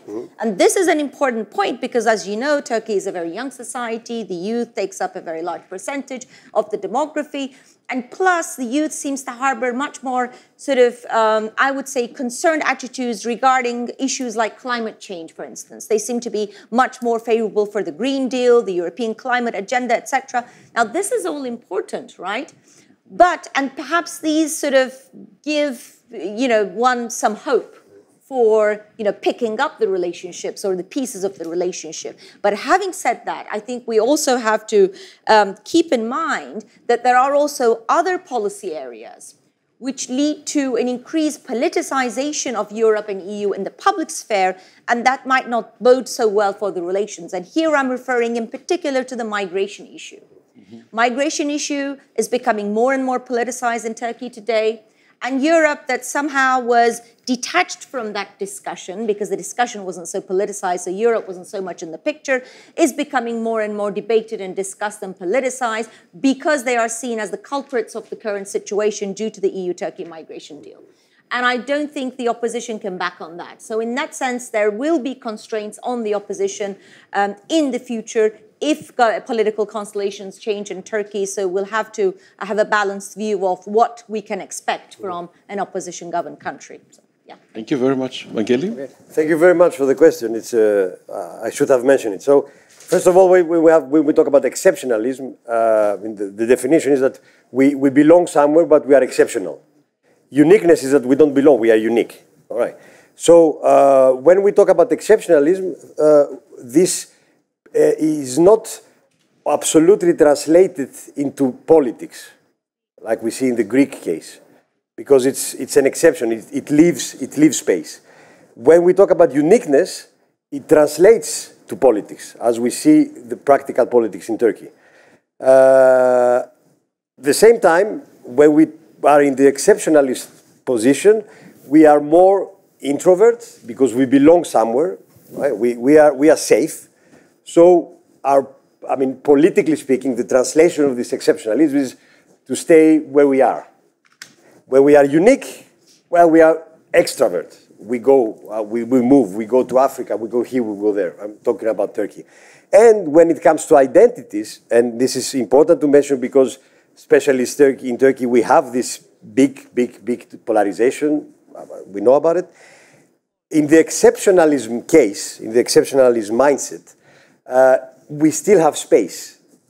So who is the good Greek, the bad Greek, whatever, it's much more in a gray zone, right? But when we are in the unique Turkey mindset, then we have the real Turk or the fake Turk or whatever. And this is part of the ongoing polarization. I hope I replied. Thank you. If I can follow up, and then we can conclude, exactly because we're running out of time. On this question, on exceptionalism, I think what's interesting to see is that the Greeks, on the one hand, they feel that they're European, but they also feel threatened by Western values. So, in a sense, there is a claim that we co-define the West. So we're part of the West and we constitute it to some degree. Well, Turks never feel like that. They feel that the West is an external influence. It's good or bad, but it's something that they have to manage and discuss within their within political parties or civil society movements. On the specific question on the point I made about the distribution of support to Russia towards the extremes of the political spectrum, even in the case where 52% support that Russia should be part of the European family, you'll see there's 70%. So it is this distribution remains valid. And on the question on Western, whether the West is Western, we can identify the West as a community of values or as an alliance, practically, right? So it is, the West is an alliance today. You can argue that, many argue in the West that like Russia has been manipulating, has been using liberalism and like liberal naivete to some degree in order to promote its interests there. So they may have to make some tactical sacrifices to the standard of human rights and freedom of press and expression. And of course there, the question is whether we trust the institutions, because institutions are supposed to make sure that this is not going to go beyond a certain point. But I see your point, and then of course, it also reflects on this anti-systemic attitude that is very much present there. So I'll stop here. Thank you very much for being with us. I would like to thank our speakers. No. Yes. I would like to debate a little bit more with Senem. Am I right? We don't have time. We have to conclude it maybe later. We can do it over lunch. Yes, exactly. So thank you very much. In the second panel, we've been discussing the regional implications of Russia's invasion of Ukraine. We have a number of distinguished speakers with us. We have 5 of them physically present, and one, Dr. Ian Lesser, who's been joining us via an electronic connection, via Zoom. I will be reading the names of the speakers. First will be Ahmet Evin, professor and senior scholar in the Istanbul Policy Center, professor at Sabancı University. Then we will listen to Shaban Kardash, who is a professor of international relations at Top University of Economics and Technology in Ankara. Then Alkis Kurkulas, who has been for many, many years correspondent and head of the Athens News Agency in Istanbul. Then Dr. Elena Nazaru, who is a research fellow at the IAMEP at the head of the External Policy Unit at the European Parliamentary Research Service. Then we'll have Dr. Ian Lesser, Vice President Executive Director, the German Marshall Fund of the United States in Brussels. Then Dr. Habibe Özdal, Assistant Professor of International Relations from Istanbul Okan University. We've agreed to divide the labor among ourselves. So Professor Evin will speak first, and his presentation will focus on the implications of the war on the energy geopolitics of the region and the energy market. So Ahmet, the floor is yours. Thank you for being here. Thank you. It's a great pleasure to be in Athens, and it's good to be back after the pandemic, where one had very limited mobility. I will just go through very fast these few visuals here.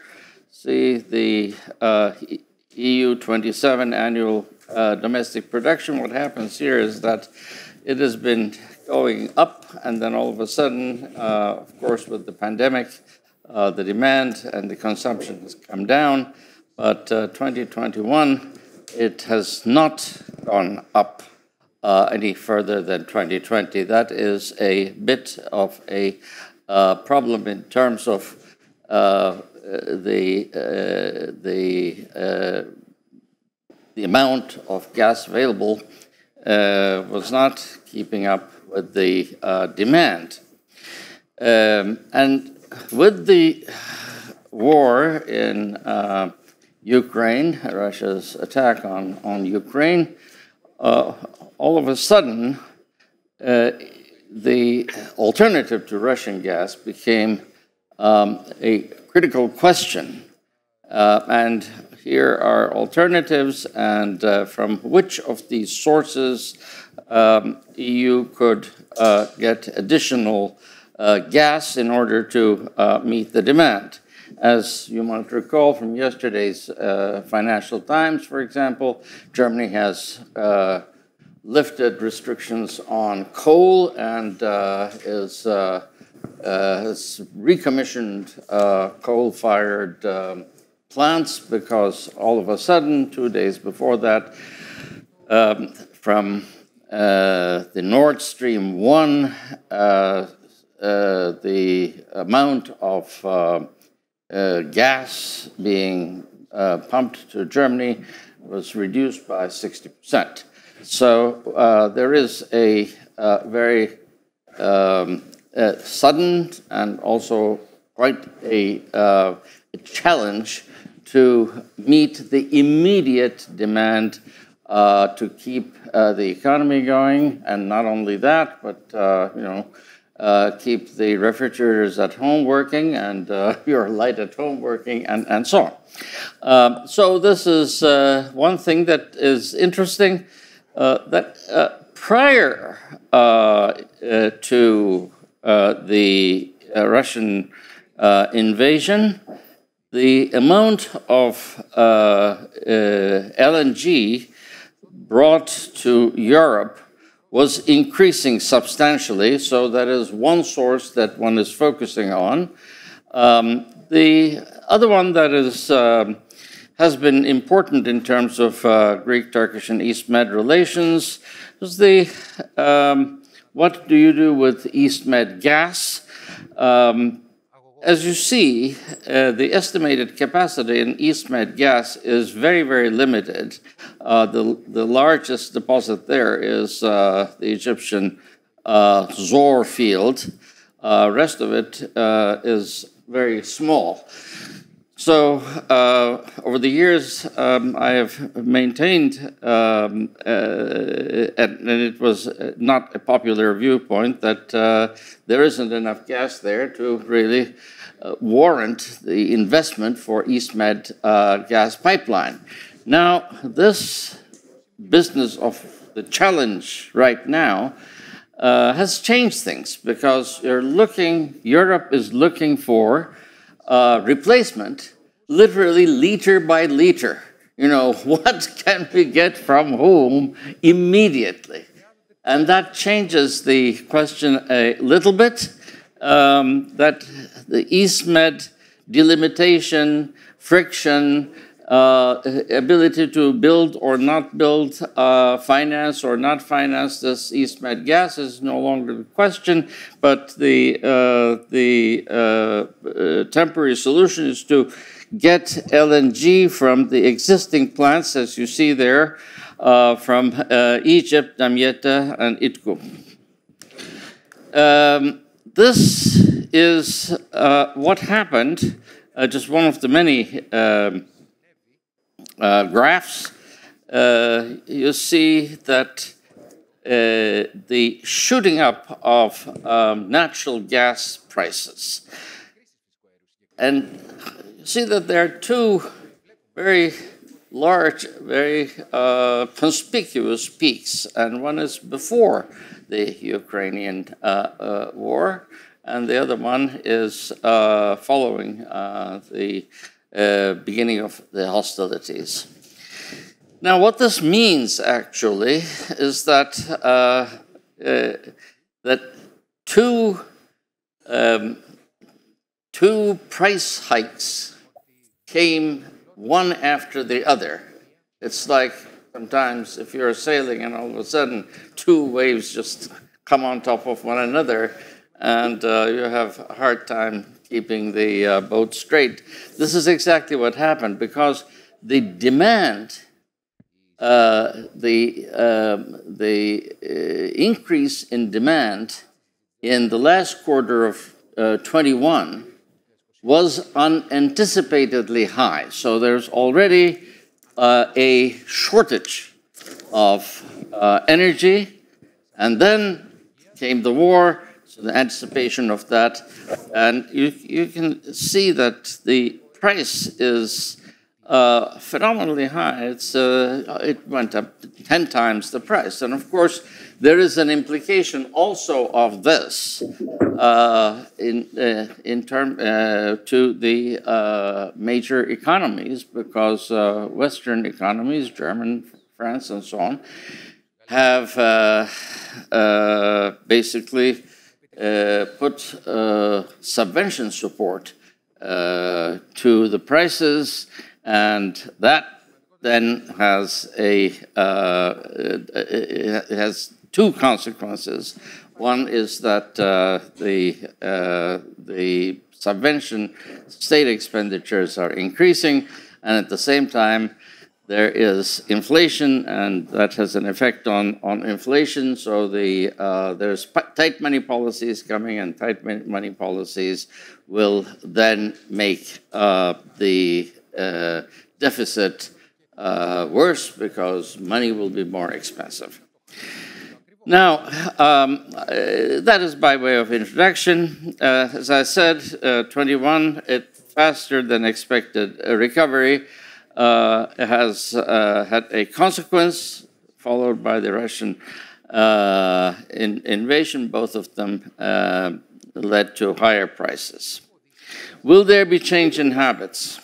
One of the factors that are anticipated in a number of policy reports, including the Commission's own report, that with the prices going up, there will be change in habits, and this whole thing is going to support the green transition, energy transition. Will this accelerate the energy transition? Well, in a way, yes. But I put a question mark there. Because, as I mentioned, the response to inflation is tight money policies, and energy transition will need capital investments, and with tight money policies, amount of money available, in fact, to spur that transition. So, as usual with energy, anything with energy, you have a Janus type of two faces looking in opposite directions, and this is not an exception. There is a possible threat of stagflation, and that would be the case, a serious case, if, in fact, for example, Germany were to start rationing gas to industry. That will have a major challenge to keep the German economy on target. Now, there are these reports about how to wean the EU from its dependence on Russian gas. The reports that I have read, and will share my own assessment, is that EU reports on this have been, shall I say, reflect a bit of Candidesque optimism. I think the situation is a little more serious than what the earlier report says. This was a very summary, two-line summary of what the Commission said in March. We already committed ourselves to emission cut by 55%, but under these circumstances, is that achievable when you are actually going back to burning coal? But this target is consistent with 30% reduction in gas consumption by 2030, by 100 BCM.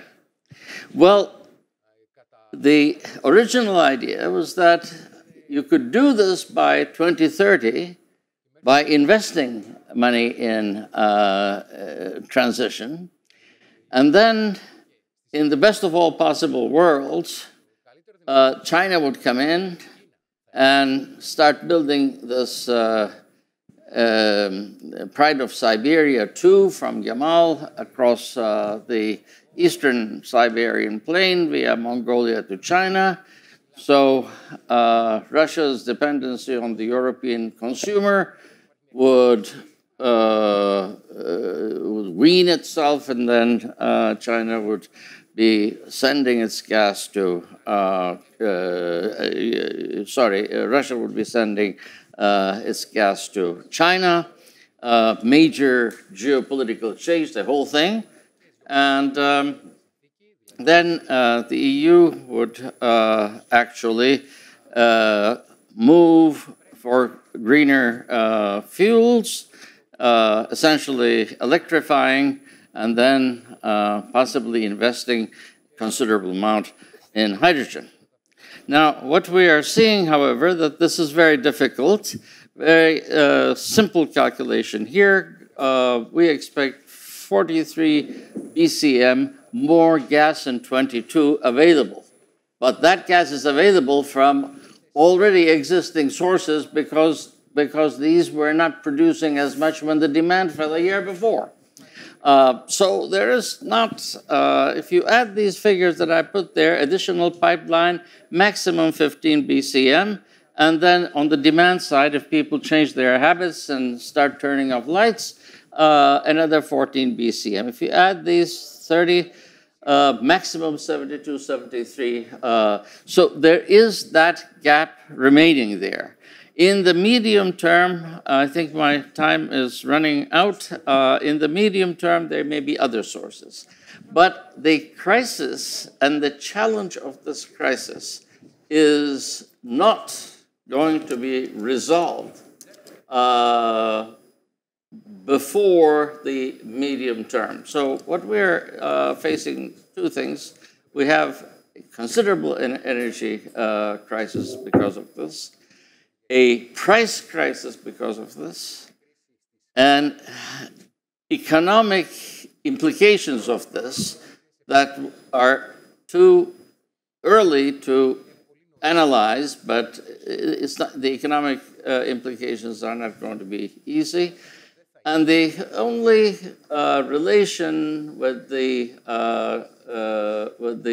closer region, for example, Eastern Mediterranean and so on, if anything, marginally, there is good news that there is not going to be a problem of delimitation because the small amounts can be carried from the Egyptian sources. What the Egyptians will do is something else because they also need that gas.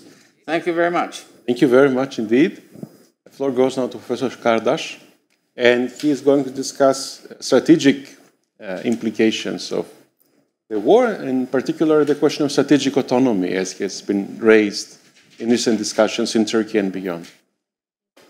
Thank you, Ioannis. Thank you for this invitation to both institutions. I mean, Ioannis asked me to about this concept of strategic autonomy, but it came up also in the first session in terms of how it was also a very prevalent idea among the publics, but my intention was to talk about the strategic autonomy, the concept of strategic autonomy from a rather state level.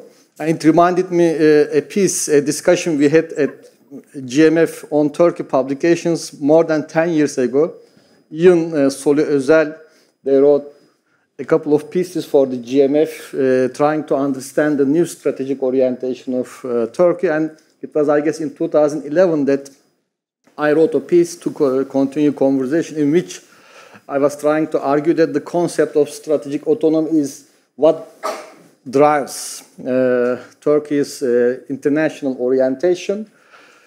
In recent years, again, we see a reference to this concept, but in my understanding, sometimes trying to discuss this concept more in a domestic setting, trying to focus on the domestic dimensions of the use of strategic autonomy is misleading because the way I at least personally look at this concept is more from a kind of systemic level, state level analysis, in the sense that this drive or desire or quest for strategic autonomy has been one of the properties of Turkey's international conduct. In that sense, the discussion earlier we had uniqueness or exceptionalism, to me, do not make much sense because for countries in Turkey's position, it's a kind of structural property in the sense that the systemic conditions pressure countries in such positions to pursue strategic autonomy as part of their international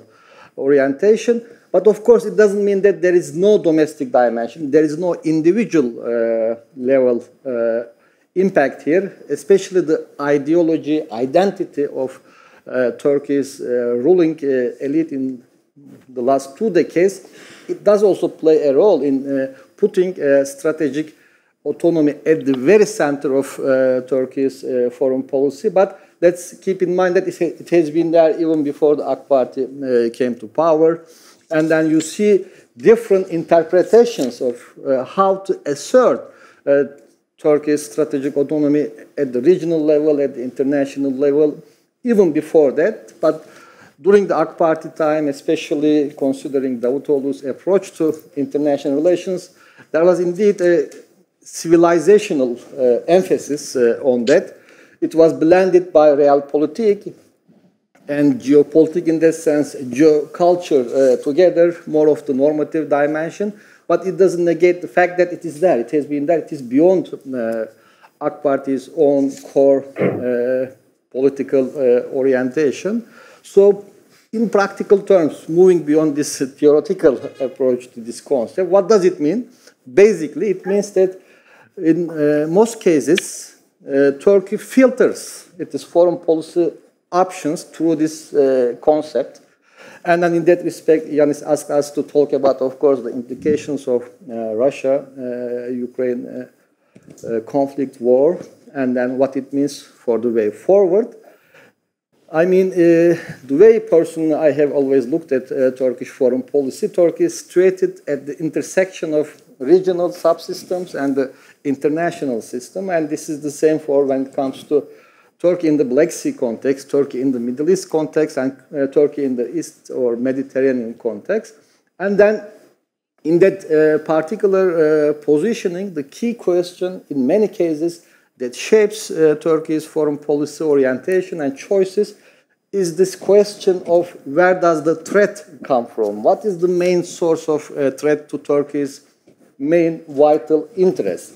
So to put it simply, does the threat come from the region or from the extra-regional international players, mainly the penetration of the West in Turkey's own neighborhood? In most cases, practically it is the penetration of the United States in the particular region in which Turkey is trying to exert its influence. Yes, I also in that respect agree with the discussions in the first session that Turkey's actorness, westernness in terms of geopolitical orientation is a dubious concept. It is not just a member of the Western strategic security community without any questioning. It's not an unconditional membership. In a sense, it is also filtered through this strategic autonomy, the extent to which membership into the Western security community enhances, expands Turkey's room of maneuver at the regional level. This is, I guess, a better way to understand Turkey's relationship with the West. And the question is, membership into the West, does it expand my regional options or constrain them? This is a very practical solution. And when we look at different cases in the past, the Iraq War, the way Turkey responded, 2008 Russia-Georgia war, and all these discussions about the Russian revisionism in the last almost 2 decades again, different phases, at least 15 years. Turkey, I sense that has always filtered through this question. What is the main source of challenge to my interest? Is it the Russian revisionism or is it the American response to Russian revisionism? So this is a simple equation. And I think because of that, because of this kind of balancing between the implications of regional threats, whether it is Iran, depending on the situation, whether it was Daesh in the Middle East, when we look at what happened in the wake of the Arab Spring, versus the American reaction to this regional challenge or American designs in the region, this has been always shaping Turkey's calculations. There is definitely a domestic element here. I am not disregarding it, but I just want to note it. The individual level analysis is important. The leadership style, the personal approach, to some extent personalized foreign policy practices in recent years. They all play a role. But here, let me remind again, I am trying to draw attention to the strategic context. So what happened? Personally, I wrote one chapter of my dissertation on 2008 Russia-Georgia war and the Turkish policies. And since then, the way I see it, we are under-responding to the Russian aggression. Not only Turkey, but the entire Western community has been under-responding. It is accommodating, and we can even call it, we have been appeasing Russia, and in different ways. And this is the big puzzle or discussion now, why we ended up in that particular situation where we are at with Russia question. Ahmet Hocam shared all these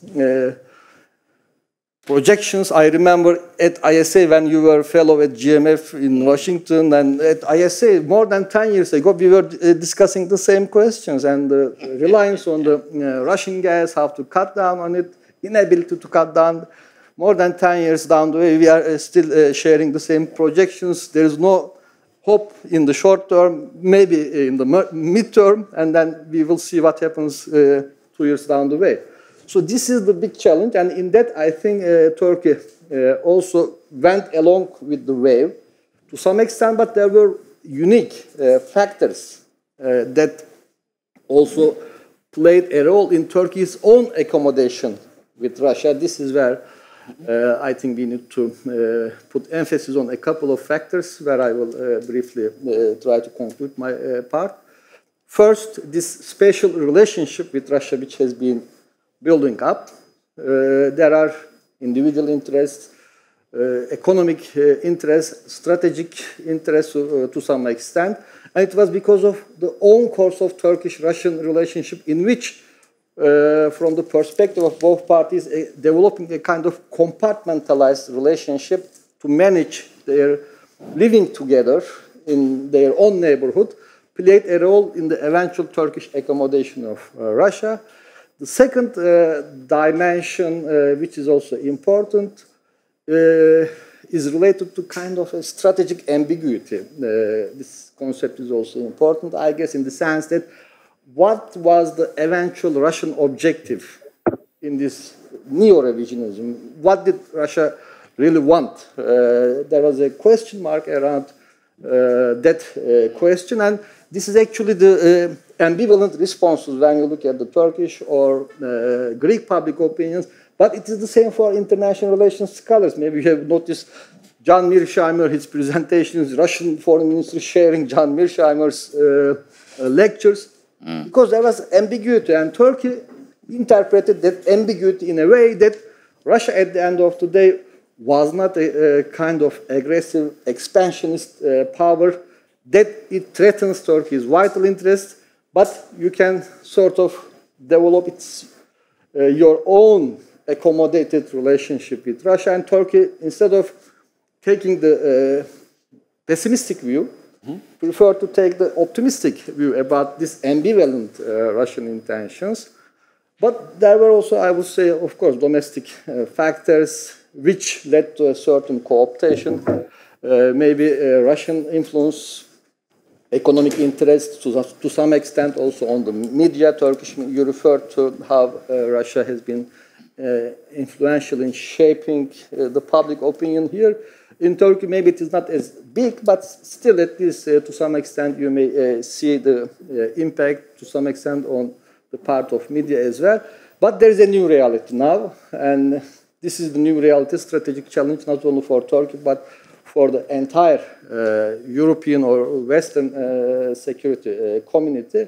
In my understanding, the big challenge here is how to live with this new Russia, revisionist Russia. You cannot avoid it. You cannot look the other way around. You cannot say that its intentions are justified because we pushed with NATO enlargement too far, maybe. So there are no excuses. Now everybody has to live with this reality. From a Turkish point of view, this is, I think, a big strategic challenge. Now, this is a new strategic adjustment.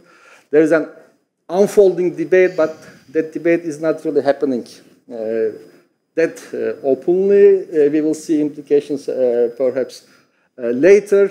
And then for Turkey, Maybe you have noticed some statements by Mr. Çavuşoğlu from time to time, the defense minister himself, about the attitude of certain NATO allies in terms of how to counter Russia. There I sense that the big concern is from a Turkish point of view, from at least the governmental point of view, if the counter-Russian moves take a very extreme direction, the externalities, the security implications, the threats that it may create for Turkey, this is what shapes the thinking. So the response to Russia should be geared in a way to limit further instability in Turkey's shared neighborhood with Russia, not only in the Black Sea, Caucasus context, and especially if you remember the recent orientation toward Central Asia, a new initiative. I guess this shapes the thinking to a great extent. In that respect, I see again the classical concepts we use to define Turkish strategic culture, cautiousness versus daring. So again, the cautiousness is prevailing, going along the lone wolf concept, syndrome, according to some, it is also there. But in many ways, the uniqueness or exceptionalism are quite explainable from a structural point of view. Ioannis is telling me to stop. Yes, we have to manage our time so that we finish the event in time. Thank you very much, Shaban, for your very important comments. So now the floor goes to Alkis Kourkoulas, who is going to speak about the role of the media in the war in Greece and Turkey and beyond. Thank you. Thank you very much. Thank you very much, Ioannis.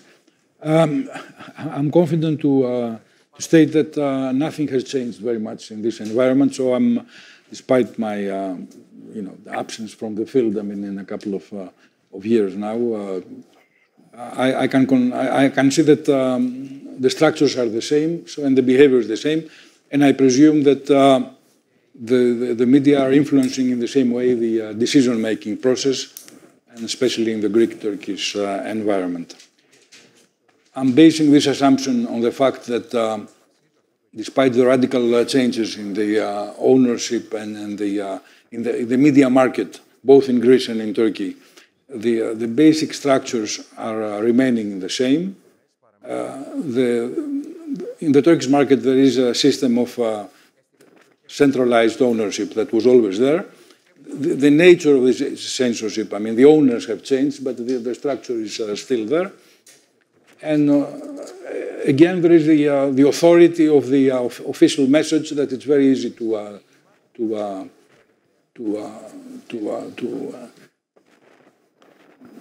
diffuse, I mean, and to spread. The same goes for the Greek market, despite the spectacular changes, the economic crisis, the changes of the. We have almost the same kind of structure. Big corporations that are very much linked to the state and the government are controlling the media. But again, the difficulty of diffusing the official message, it's still the same. There's a kind of disbelief and a kind of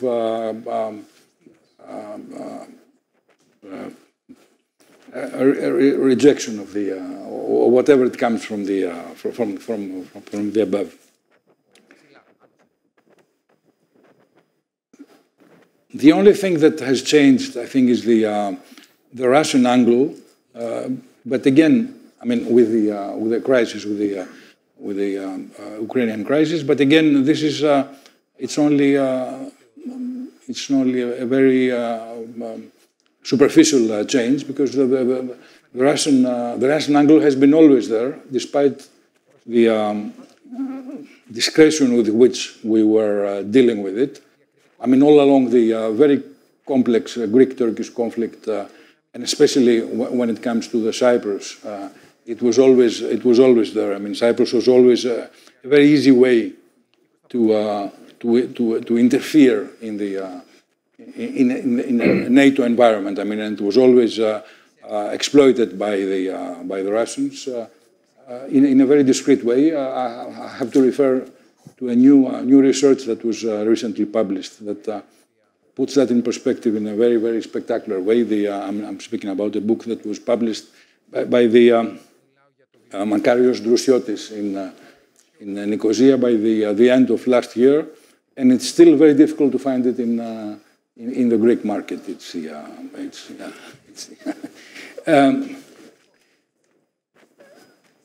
The only thing that has changed, and I must say that not as a compliment, is that the efforts that have been deployed, for many, many years, have come to a concrete outcome. This initiative is, I think, it's very, very important, and I'm not saying that as a compliment. 25 years ago, we have tried after the EMEA crisis and in the context of a group of Greek-Turkish journalists that tried to create a kind of a cooperation, to institutionalize such a forum and produce every 6 months or every year, an opinion poll that will sort of highlight the thing. The thing never happened. At that time, we haven't the assistance of the think tanks, which was extremely. It proves now it's extremely important. But because I'm familiar with that, I'm confident that your effort is going to be extremely useful. It's a tool that will help journalists, politicians, and will create the environment of personal exchange.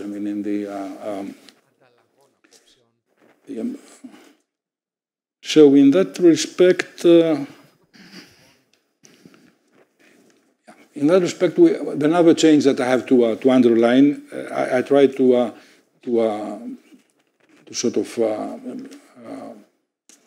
refer to that with a question I have put yesterday, is that I have the feeling that there is a basic change in the way we were defining the perceptions of the problems. I'm not speaking about how the defense or the diplomacy was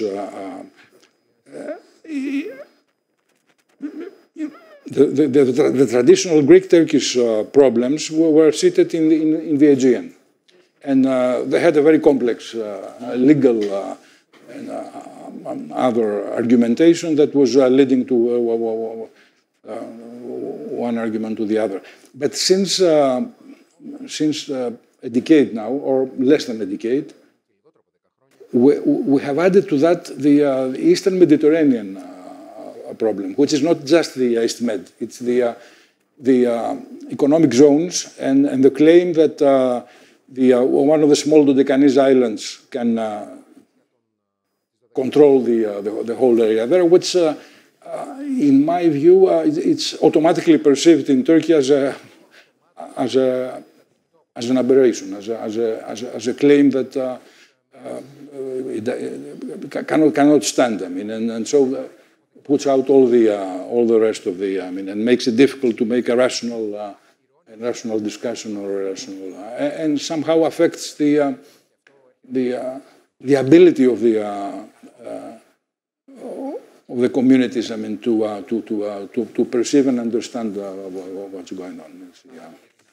So once we come over that, I think that there's not much less to add to that.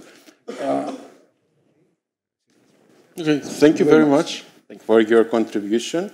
I'll now give the floor to Dr. Elena Lazaru, who is going to talk about the European angle of our discussion. Thank you, Ioannis. Good, morning or almost afternoon to everyone. Thank you very much to the organizers for inviting me. It's always a pleasure to be home in the Eastern Mediterranean Aegean space to talk about these issues and to see friends in Athens and elsewhere. Indeed, what I would like to talk about, and I'll try to be brief in the interest of time, is how does the European response to Russia's war on Ukraine hold perhaps potential for the region to move towards new directions, to enhance existing areas of potential cooperation, and how perhaps it will aggravate issues. And I'll leave a lot of these conclusions to the audience, and what I'd like to focus on is what does this response entail and then perhaps a couple of comments on that. So, obviously, the EU has been operating since 2019 under what is called a geopolitical commission, but nothing is more geopolitical as a war on the east of Europe. Nothing forces considerations that are as geopolitical as an armed conflict and challenge to international law. And I think the first thing one can say about the response of the EU to this war is that there is a normative shift, which is incorporated in what is referred in the Brussels jargon as the Versailles Agenda. But essentially, it's a decision by the leaders to move towards not strategic autonomy, but I would say strategic sovereignty in 3 areas at least. And these 3 areas are energy, defense, and the economy.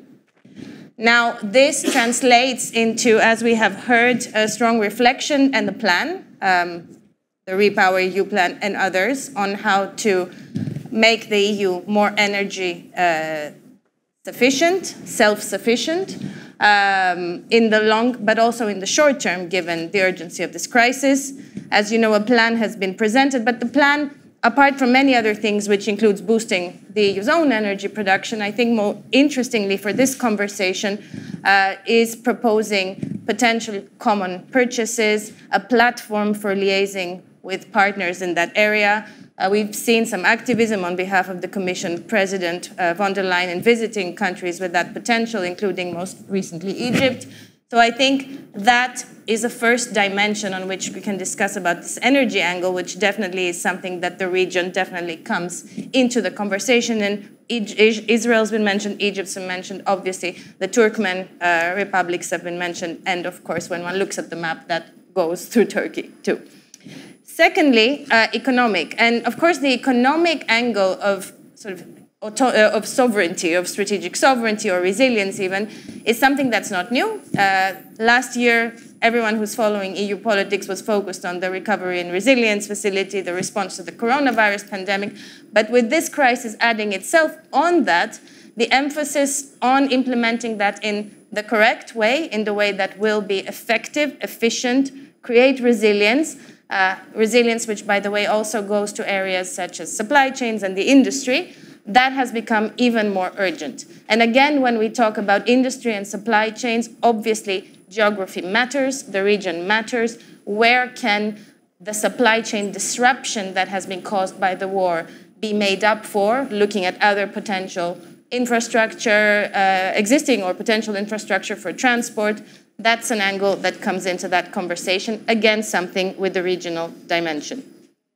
And then the third aspect of this Versailles agenda is the defense dimension, and I'll go into that in a couple of minutes, but obviously, again, relevant for this conversation, given that we're looking at a region where we have Turkey, a NATO member, Greece, the highest GDP percentage of GDP spender in NATO, and a lot of security and defense issues going on.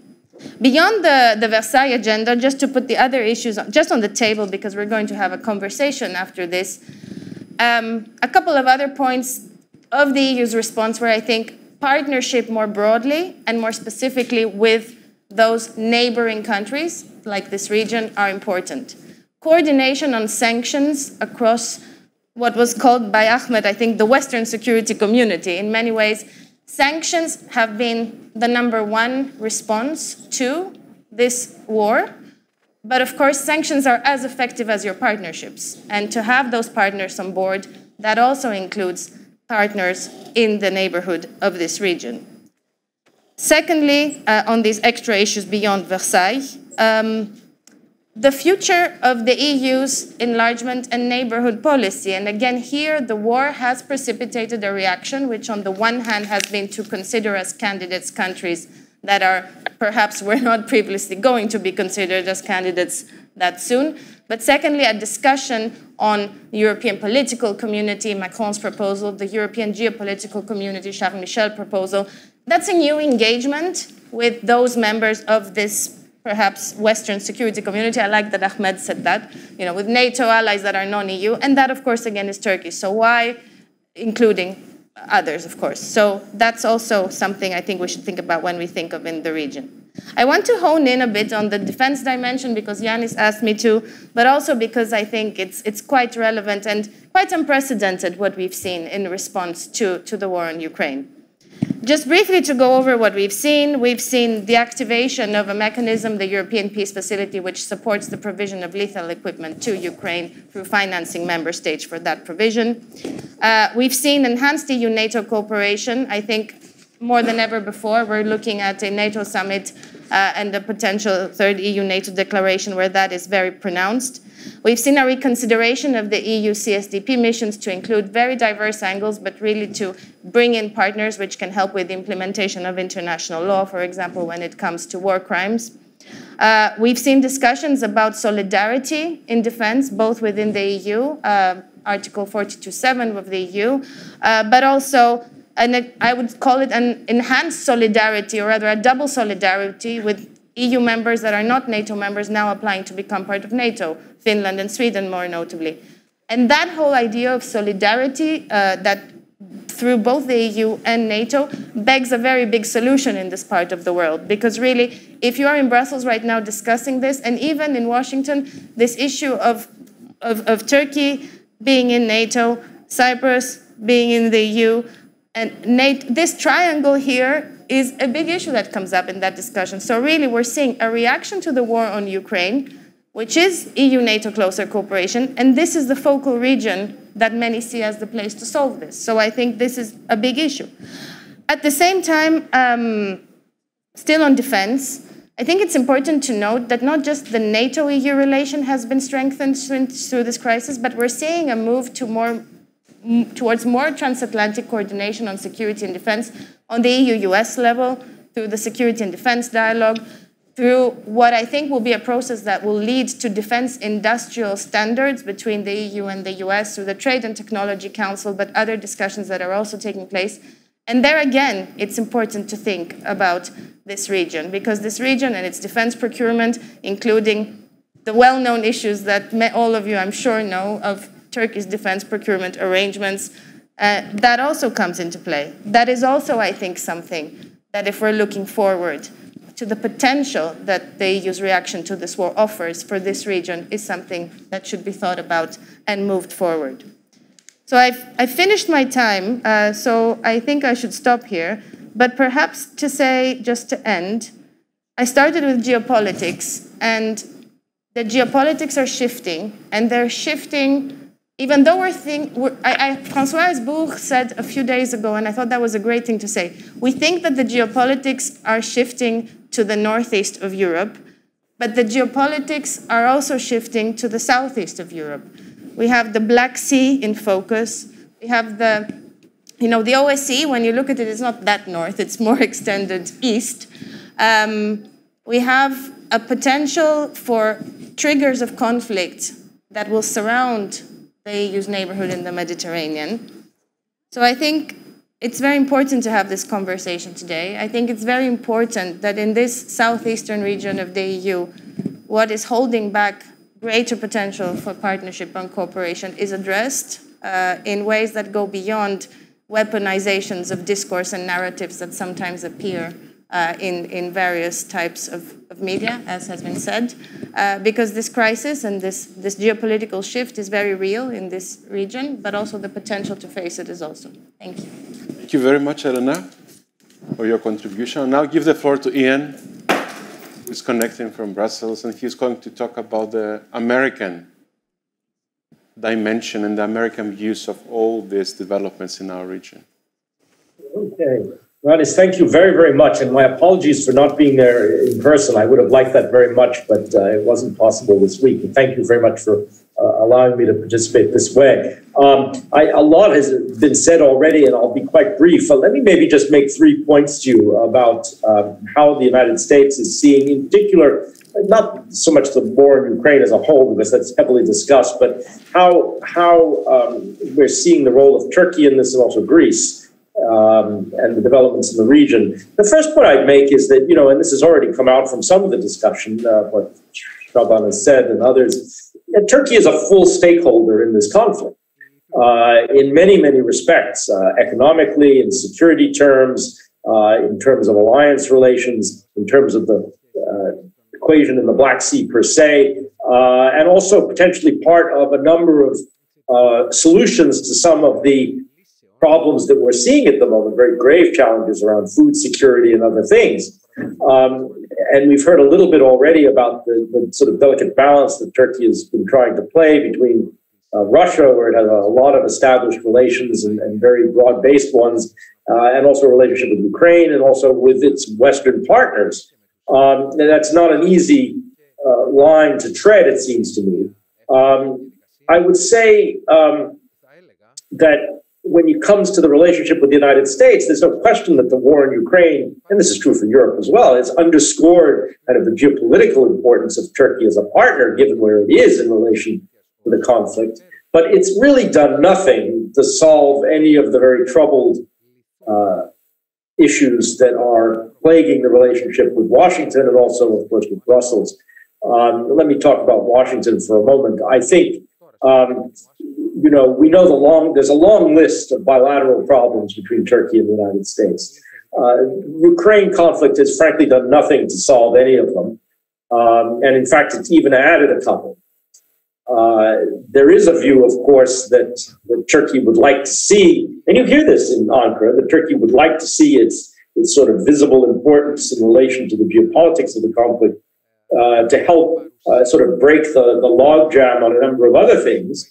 But the truth is, given the atmosphere in Washington at the moment, which is really uniformly negative, I would say, across the aisle, both Republicans and Democrats, about Turkey, and this is the result of years of accumulated grievances, frankly, on both sides, there's just very little prospect of movements here between S-400s and a whole set of other things. But just to take that one for a second, this was already a kind of principal complaint that the United States has had with Turkey. Part of it has been about Russia, of course, and the fact that it's a Russian system that Turkey bought. Well, you can imagine, under the current circumstances, that looks even worse, especially on Capitol Hill. And if you add to that the fact that Turkey has been quite explicit in saying that it's not going to impose at least the full spectrum of sanctions that have been agreed across the Atlantic on Russia, this simply fuels the problem. Turkey has some things it's looking for these days, including something like F-16 modernization, new F-16s and modernization kits and other things. The mood in Congress obviously is very negative about this to begin with. It will be even more negative against a backdrop of seeming Turkish unresponsiveness on the sanctions issue. So it's not an easy atmosphere for sure. But set against that is the fact that Turkey really does matter in this. It matters for many different reasons that have already been mentioned. But, just to mention some others, there are many places where things can go wrong with Russia that touch on Turkey directly. In Syria, in Libya, in the Caucasus, in the Eastern Mediterranean, even if there is no deliberate interest in escalation, potential for something simply to go wrong and escalate is absolutely there. And if you think back to the shooting down of Russian aircraft by Turkey some years ago, in 2015, 2016, imagine that today. And imagine the attitude inside NATO today. It's debatable. So this is the kind of environment that we're in. The second point I make is that the NATO dimension is also not helpful. We're moving towards a summit in Madrid at the end of the month. As we hear the prospects for Turkey lifting or there being some resolution to this dispute over membership for Finland and Sweden, which Turkey has been very much against until its concerns about its perceived support, for PKK terrorism, but certainly, questions of asylum seekers and a longstanding history of asylum in Sweden in particular for Kurdish dissidents. These things are not going to be easy to resolve on either side for reasons that we can discuss. Can this logjam be broken at the summit, perhaps by President Biden's intervention? Maybe, and maybe that's what President Erdogan is waiting for. but I'm not so sure.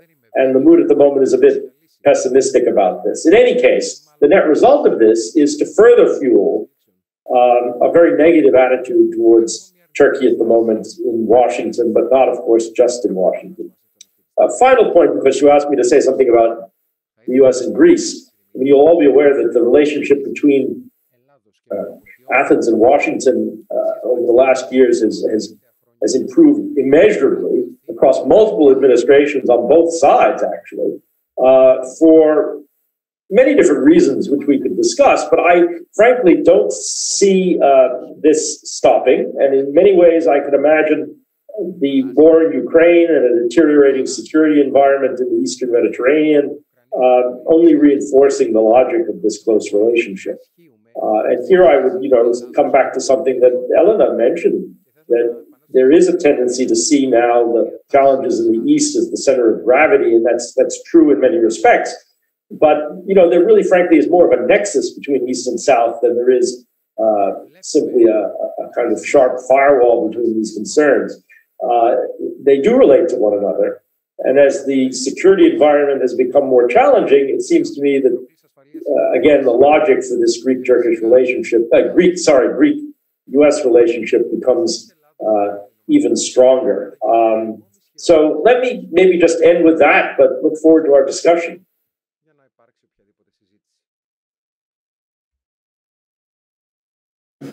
Ozal, who is an expert on Russian-Turkish relations, so she will give us some insights on how this relationship has morphed over the last couple of weeks since the war began.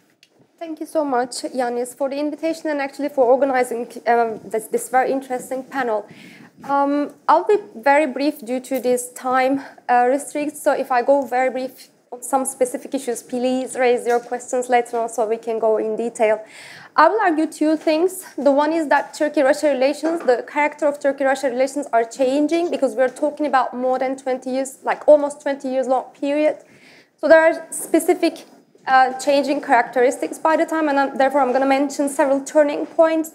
And finally, I'll come to the war and how it changes relations, or what does that mean for Turkey. At the beginning of 2000s, that was definitely for Turkey and for Russia, that was definitely a part of multidimensionalism. All right, let's bear that in mind. Relations with Russia has been one of the main columns, but not the only one. EU harmonization law were already adopted by Turkey. Relations with US were quite good, etc. It was for the first time in 2006, we have heard the axis of excluded discussion, whether Russia and Turkey were excluded from the Western world, so whether they would come together and represent some alternative, etc. At the beginning of 2000s, let me remind you that Turkey was one of the biggest economies, like 16th or 17th economy in the world. So that definitely was one common ground that Turkey and Russia at that time shared, growing economies, BRICS, MICTA. So this was sort of a challenge to a world, the system of Western world. So Sanemuji actually mentioned, anti-Westernism sometimes is an anti-systemic raise of voice.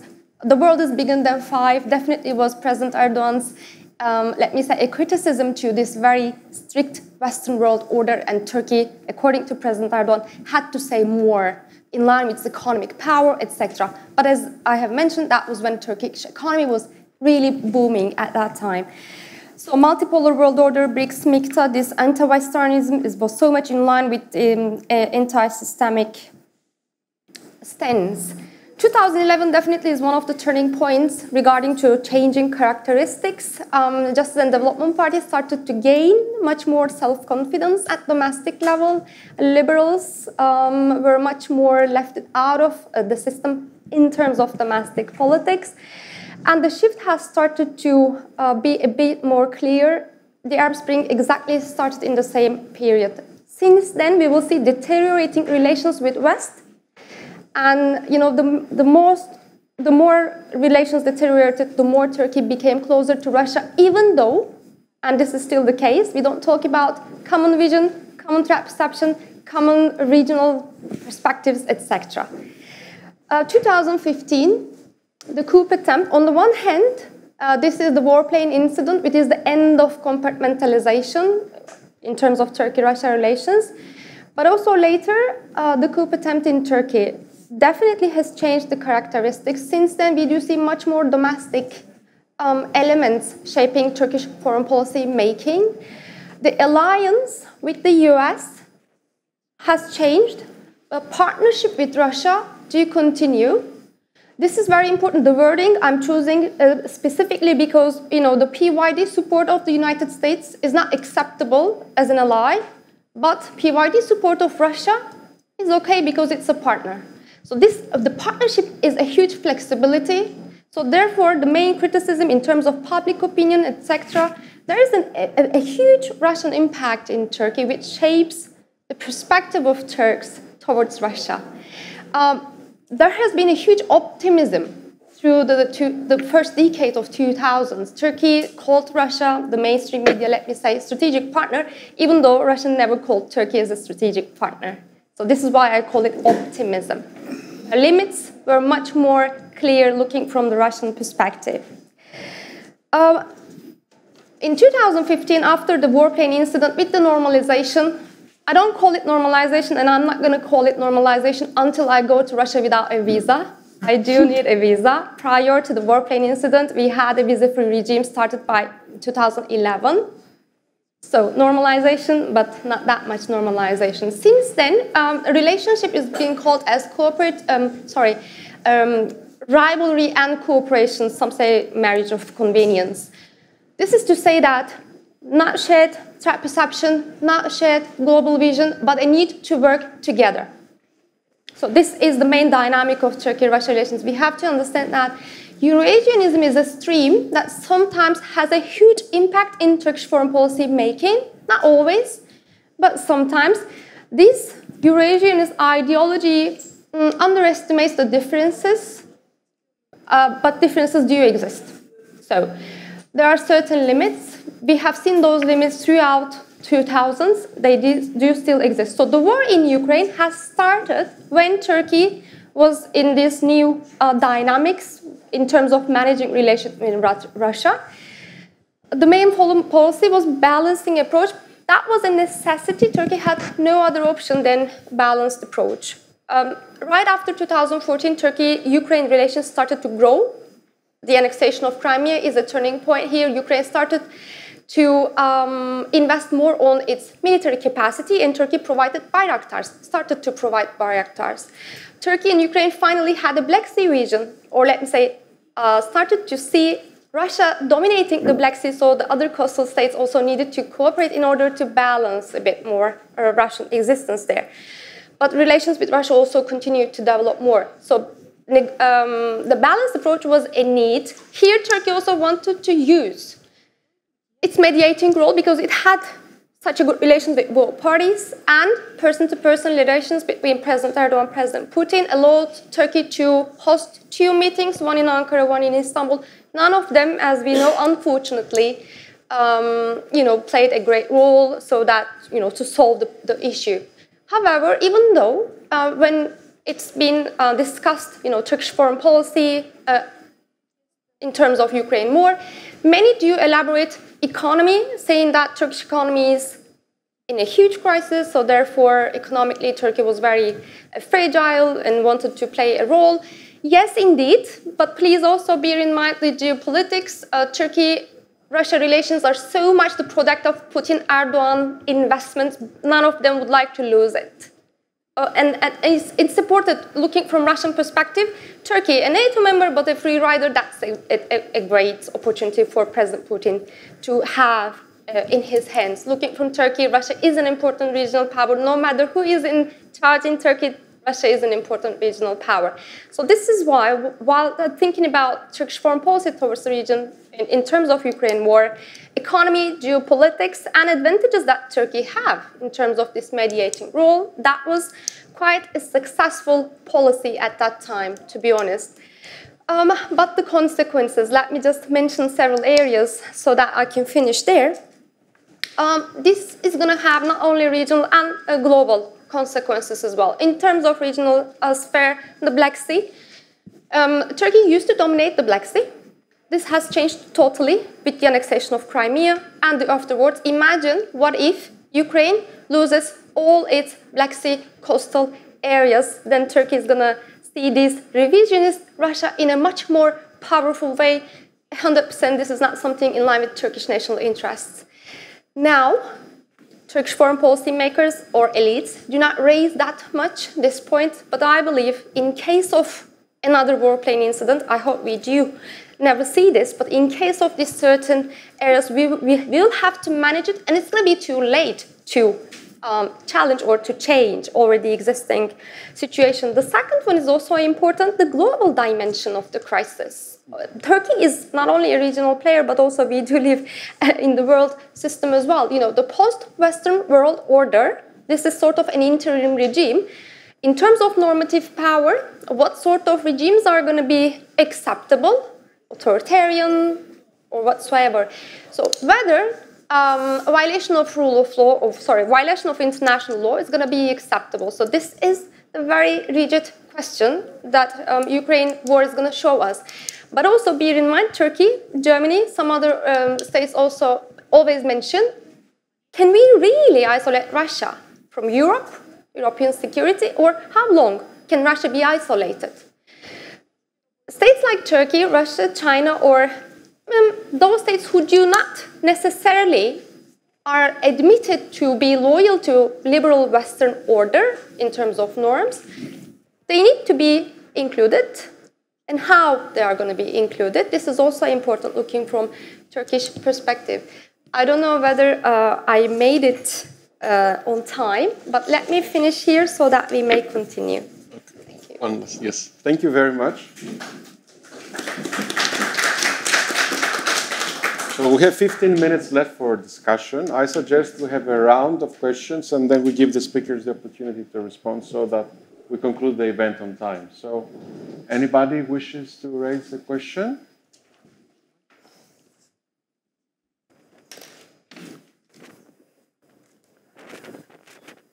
It was all crystal clear, huh? Maybe you would like to? No? Yes?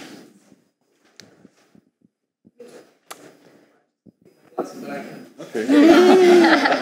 That's right.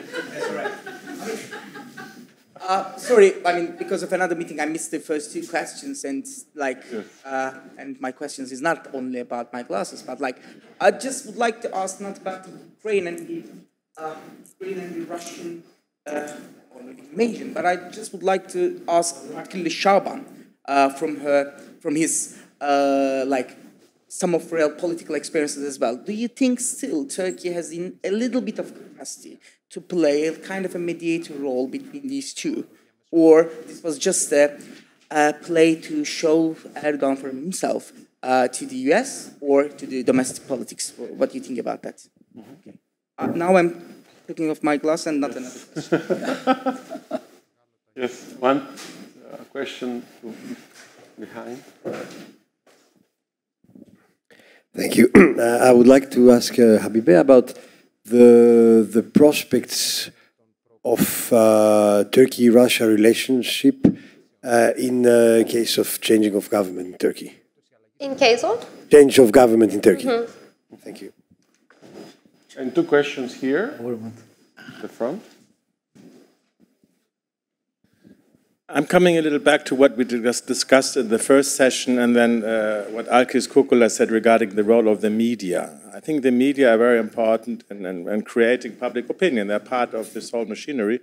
And Alkis, you said something which I would like you, if you can expand on that, maybe also the other panelists. You said that the structure, the difficulty of defining the official message of diffusing the official message is still the same. So you are suggesting there's an official message regarding all these issues, and this is so. Could you expand on this? What is the role of the media messaging and so on in the context also of the Greek-Turkish issues, but maybe also beyond in the Ukrainian situation? Yes, thank you. I would like to ask whether the benefit of managing crisis in Syria, in Libya, between Turkey and Russia to the exclusion of others has contributed in enhancing this Russian-Turkey synergy, if strategic synergy, I would say that. Thank you. So thank you very much. So I'd like to turn the floor to the speakers who would like to respond to the questions raised. So, Shaban, you... Yeah, about mediation, but before that, actually, I want to respond to your point about the collapse of the compartmentalization, just your comment about Iraq, Syria. 2015 was a major stress test. It wasn't a failure of compartmentalized relationship. The way I personally see, we have seen the limits, how precarious the relationship we built with Russia and the risk of undermining it. And both sides were quick to come back to common sense and manage it. Management of such a major crisis, downing of the Russian debt, was a major stress test, and that relationship passed that test, and that's why the experience in Syria and Iraq was a contributing factor. In response to your question, yes, indeed, and the Astana, as a matter of fact, Astana was such a platform that if you operate in such a congested theater, so close with clashing interests and militarized this conflict, of course, there is always a risk. What do you need?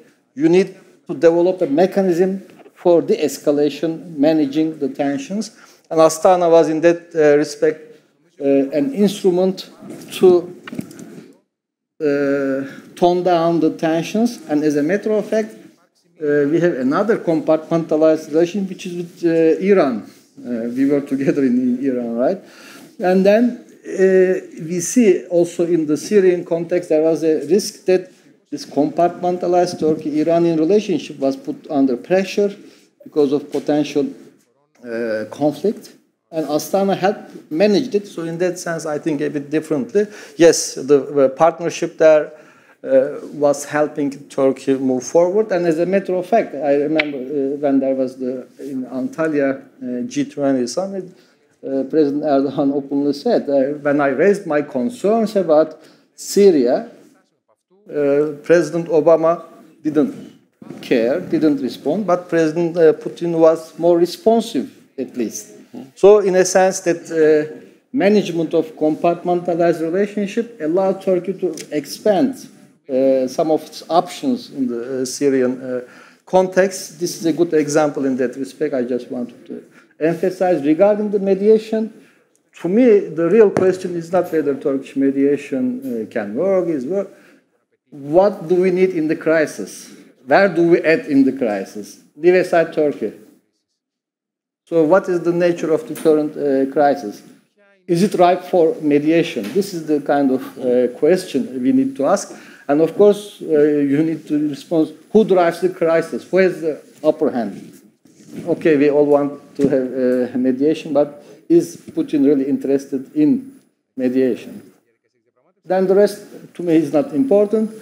It reminded me in the Lord of the Rings movie at the beginning, Gandalf says about the Gollum, poor Frodo wants to get rid of, and he says he has a role to play in this thing, and at the end he plays his own. So, as Yun said, Turkey has a role to play, but the question we need to ask, what kind of a role, depending on the nature of the crisis itself. So at this point, the mediation, you remember actually just before the outbreak of the hostilities, conflict, President Erdogan suggested that he will bring together. It didn't work because the parties, especially the main initiator of the conflict, isn't interested. So in that sense, at this point, it is irrelevant. But assuming that we reached to that stage where now it's time for mediation, still, the way Putin acted in 2008, 2014, I don't think he would be willing to let Turkey play that role as well. So he may want to talk to the quote-unquote West directly than Turkey's mediation, but it depends on the conditions under which the conflict will evolve, and we will reach a stage where what really is needed is actually mediation. Thank you very much. Alki, you had a question, and then I think Happy Ben, you can conclude. Yes. Okay. I mean, what I said was related to the problematic that was introduced between the exceptionalism and uniqueness. So in the Greek case, I mean, you have the 100% of the media repeating every day that a new Turkish provocation and then going on to state a normal fact of life. But that makes it an official or a dominant message, which is totally discredited. Nobody believes that. I mean, despite the fact that it's on the top of the news, and despite the fact that if an observer was putting that in numbers, I mean, he would have concluded that this is we are close to war. I mean, the opposite happens in Turkey, and I think that in Turkey the official or dominant message, because I don't want to get into how these messages are, it's much more credible and much more going deeper. I mean, in the conscience. But this again is it's a part of a cultural debate that hasn't been. It has much more greater repercussions because it has never finished. This is part of, I mean, this conversation started with the clash of civilization, where the clash is between Christians and Muslims, but the Orthodox Christians are classified with the Muslims. So this is a problem there. I mean, there are nuances that we haven't yet studied, and we need to get deeper to that to understand. I mean, how these things are functioning. Thank you very much, and Habibe, you have the last word. Two questions that I'm going to mention. I'll try to answer.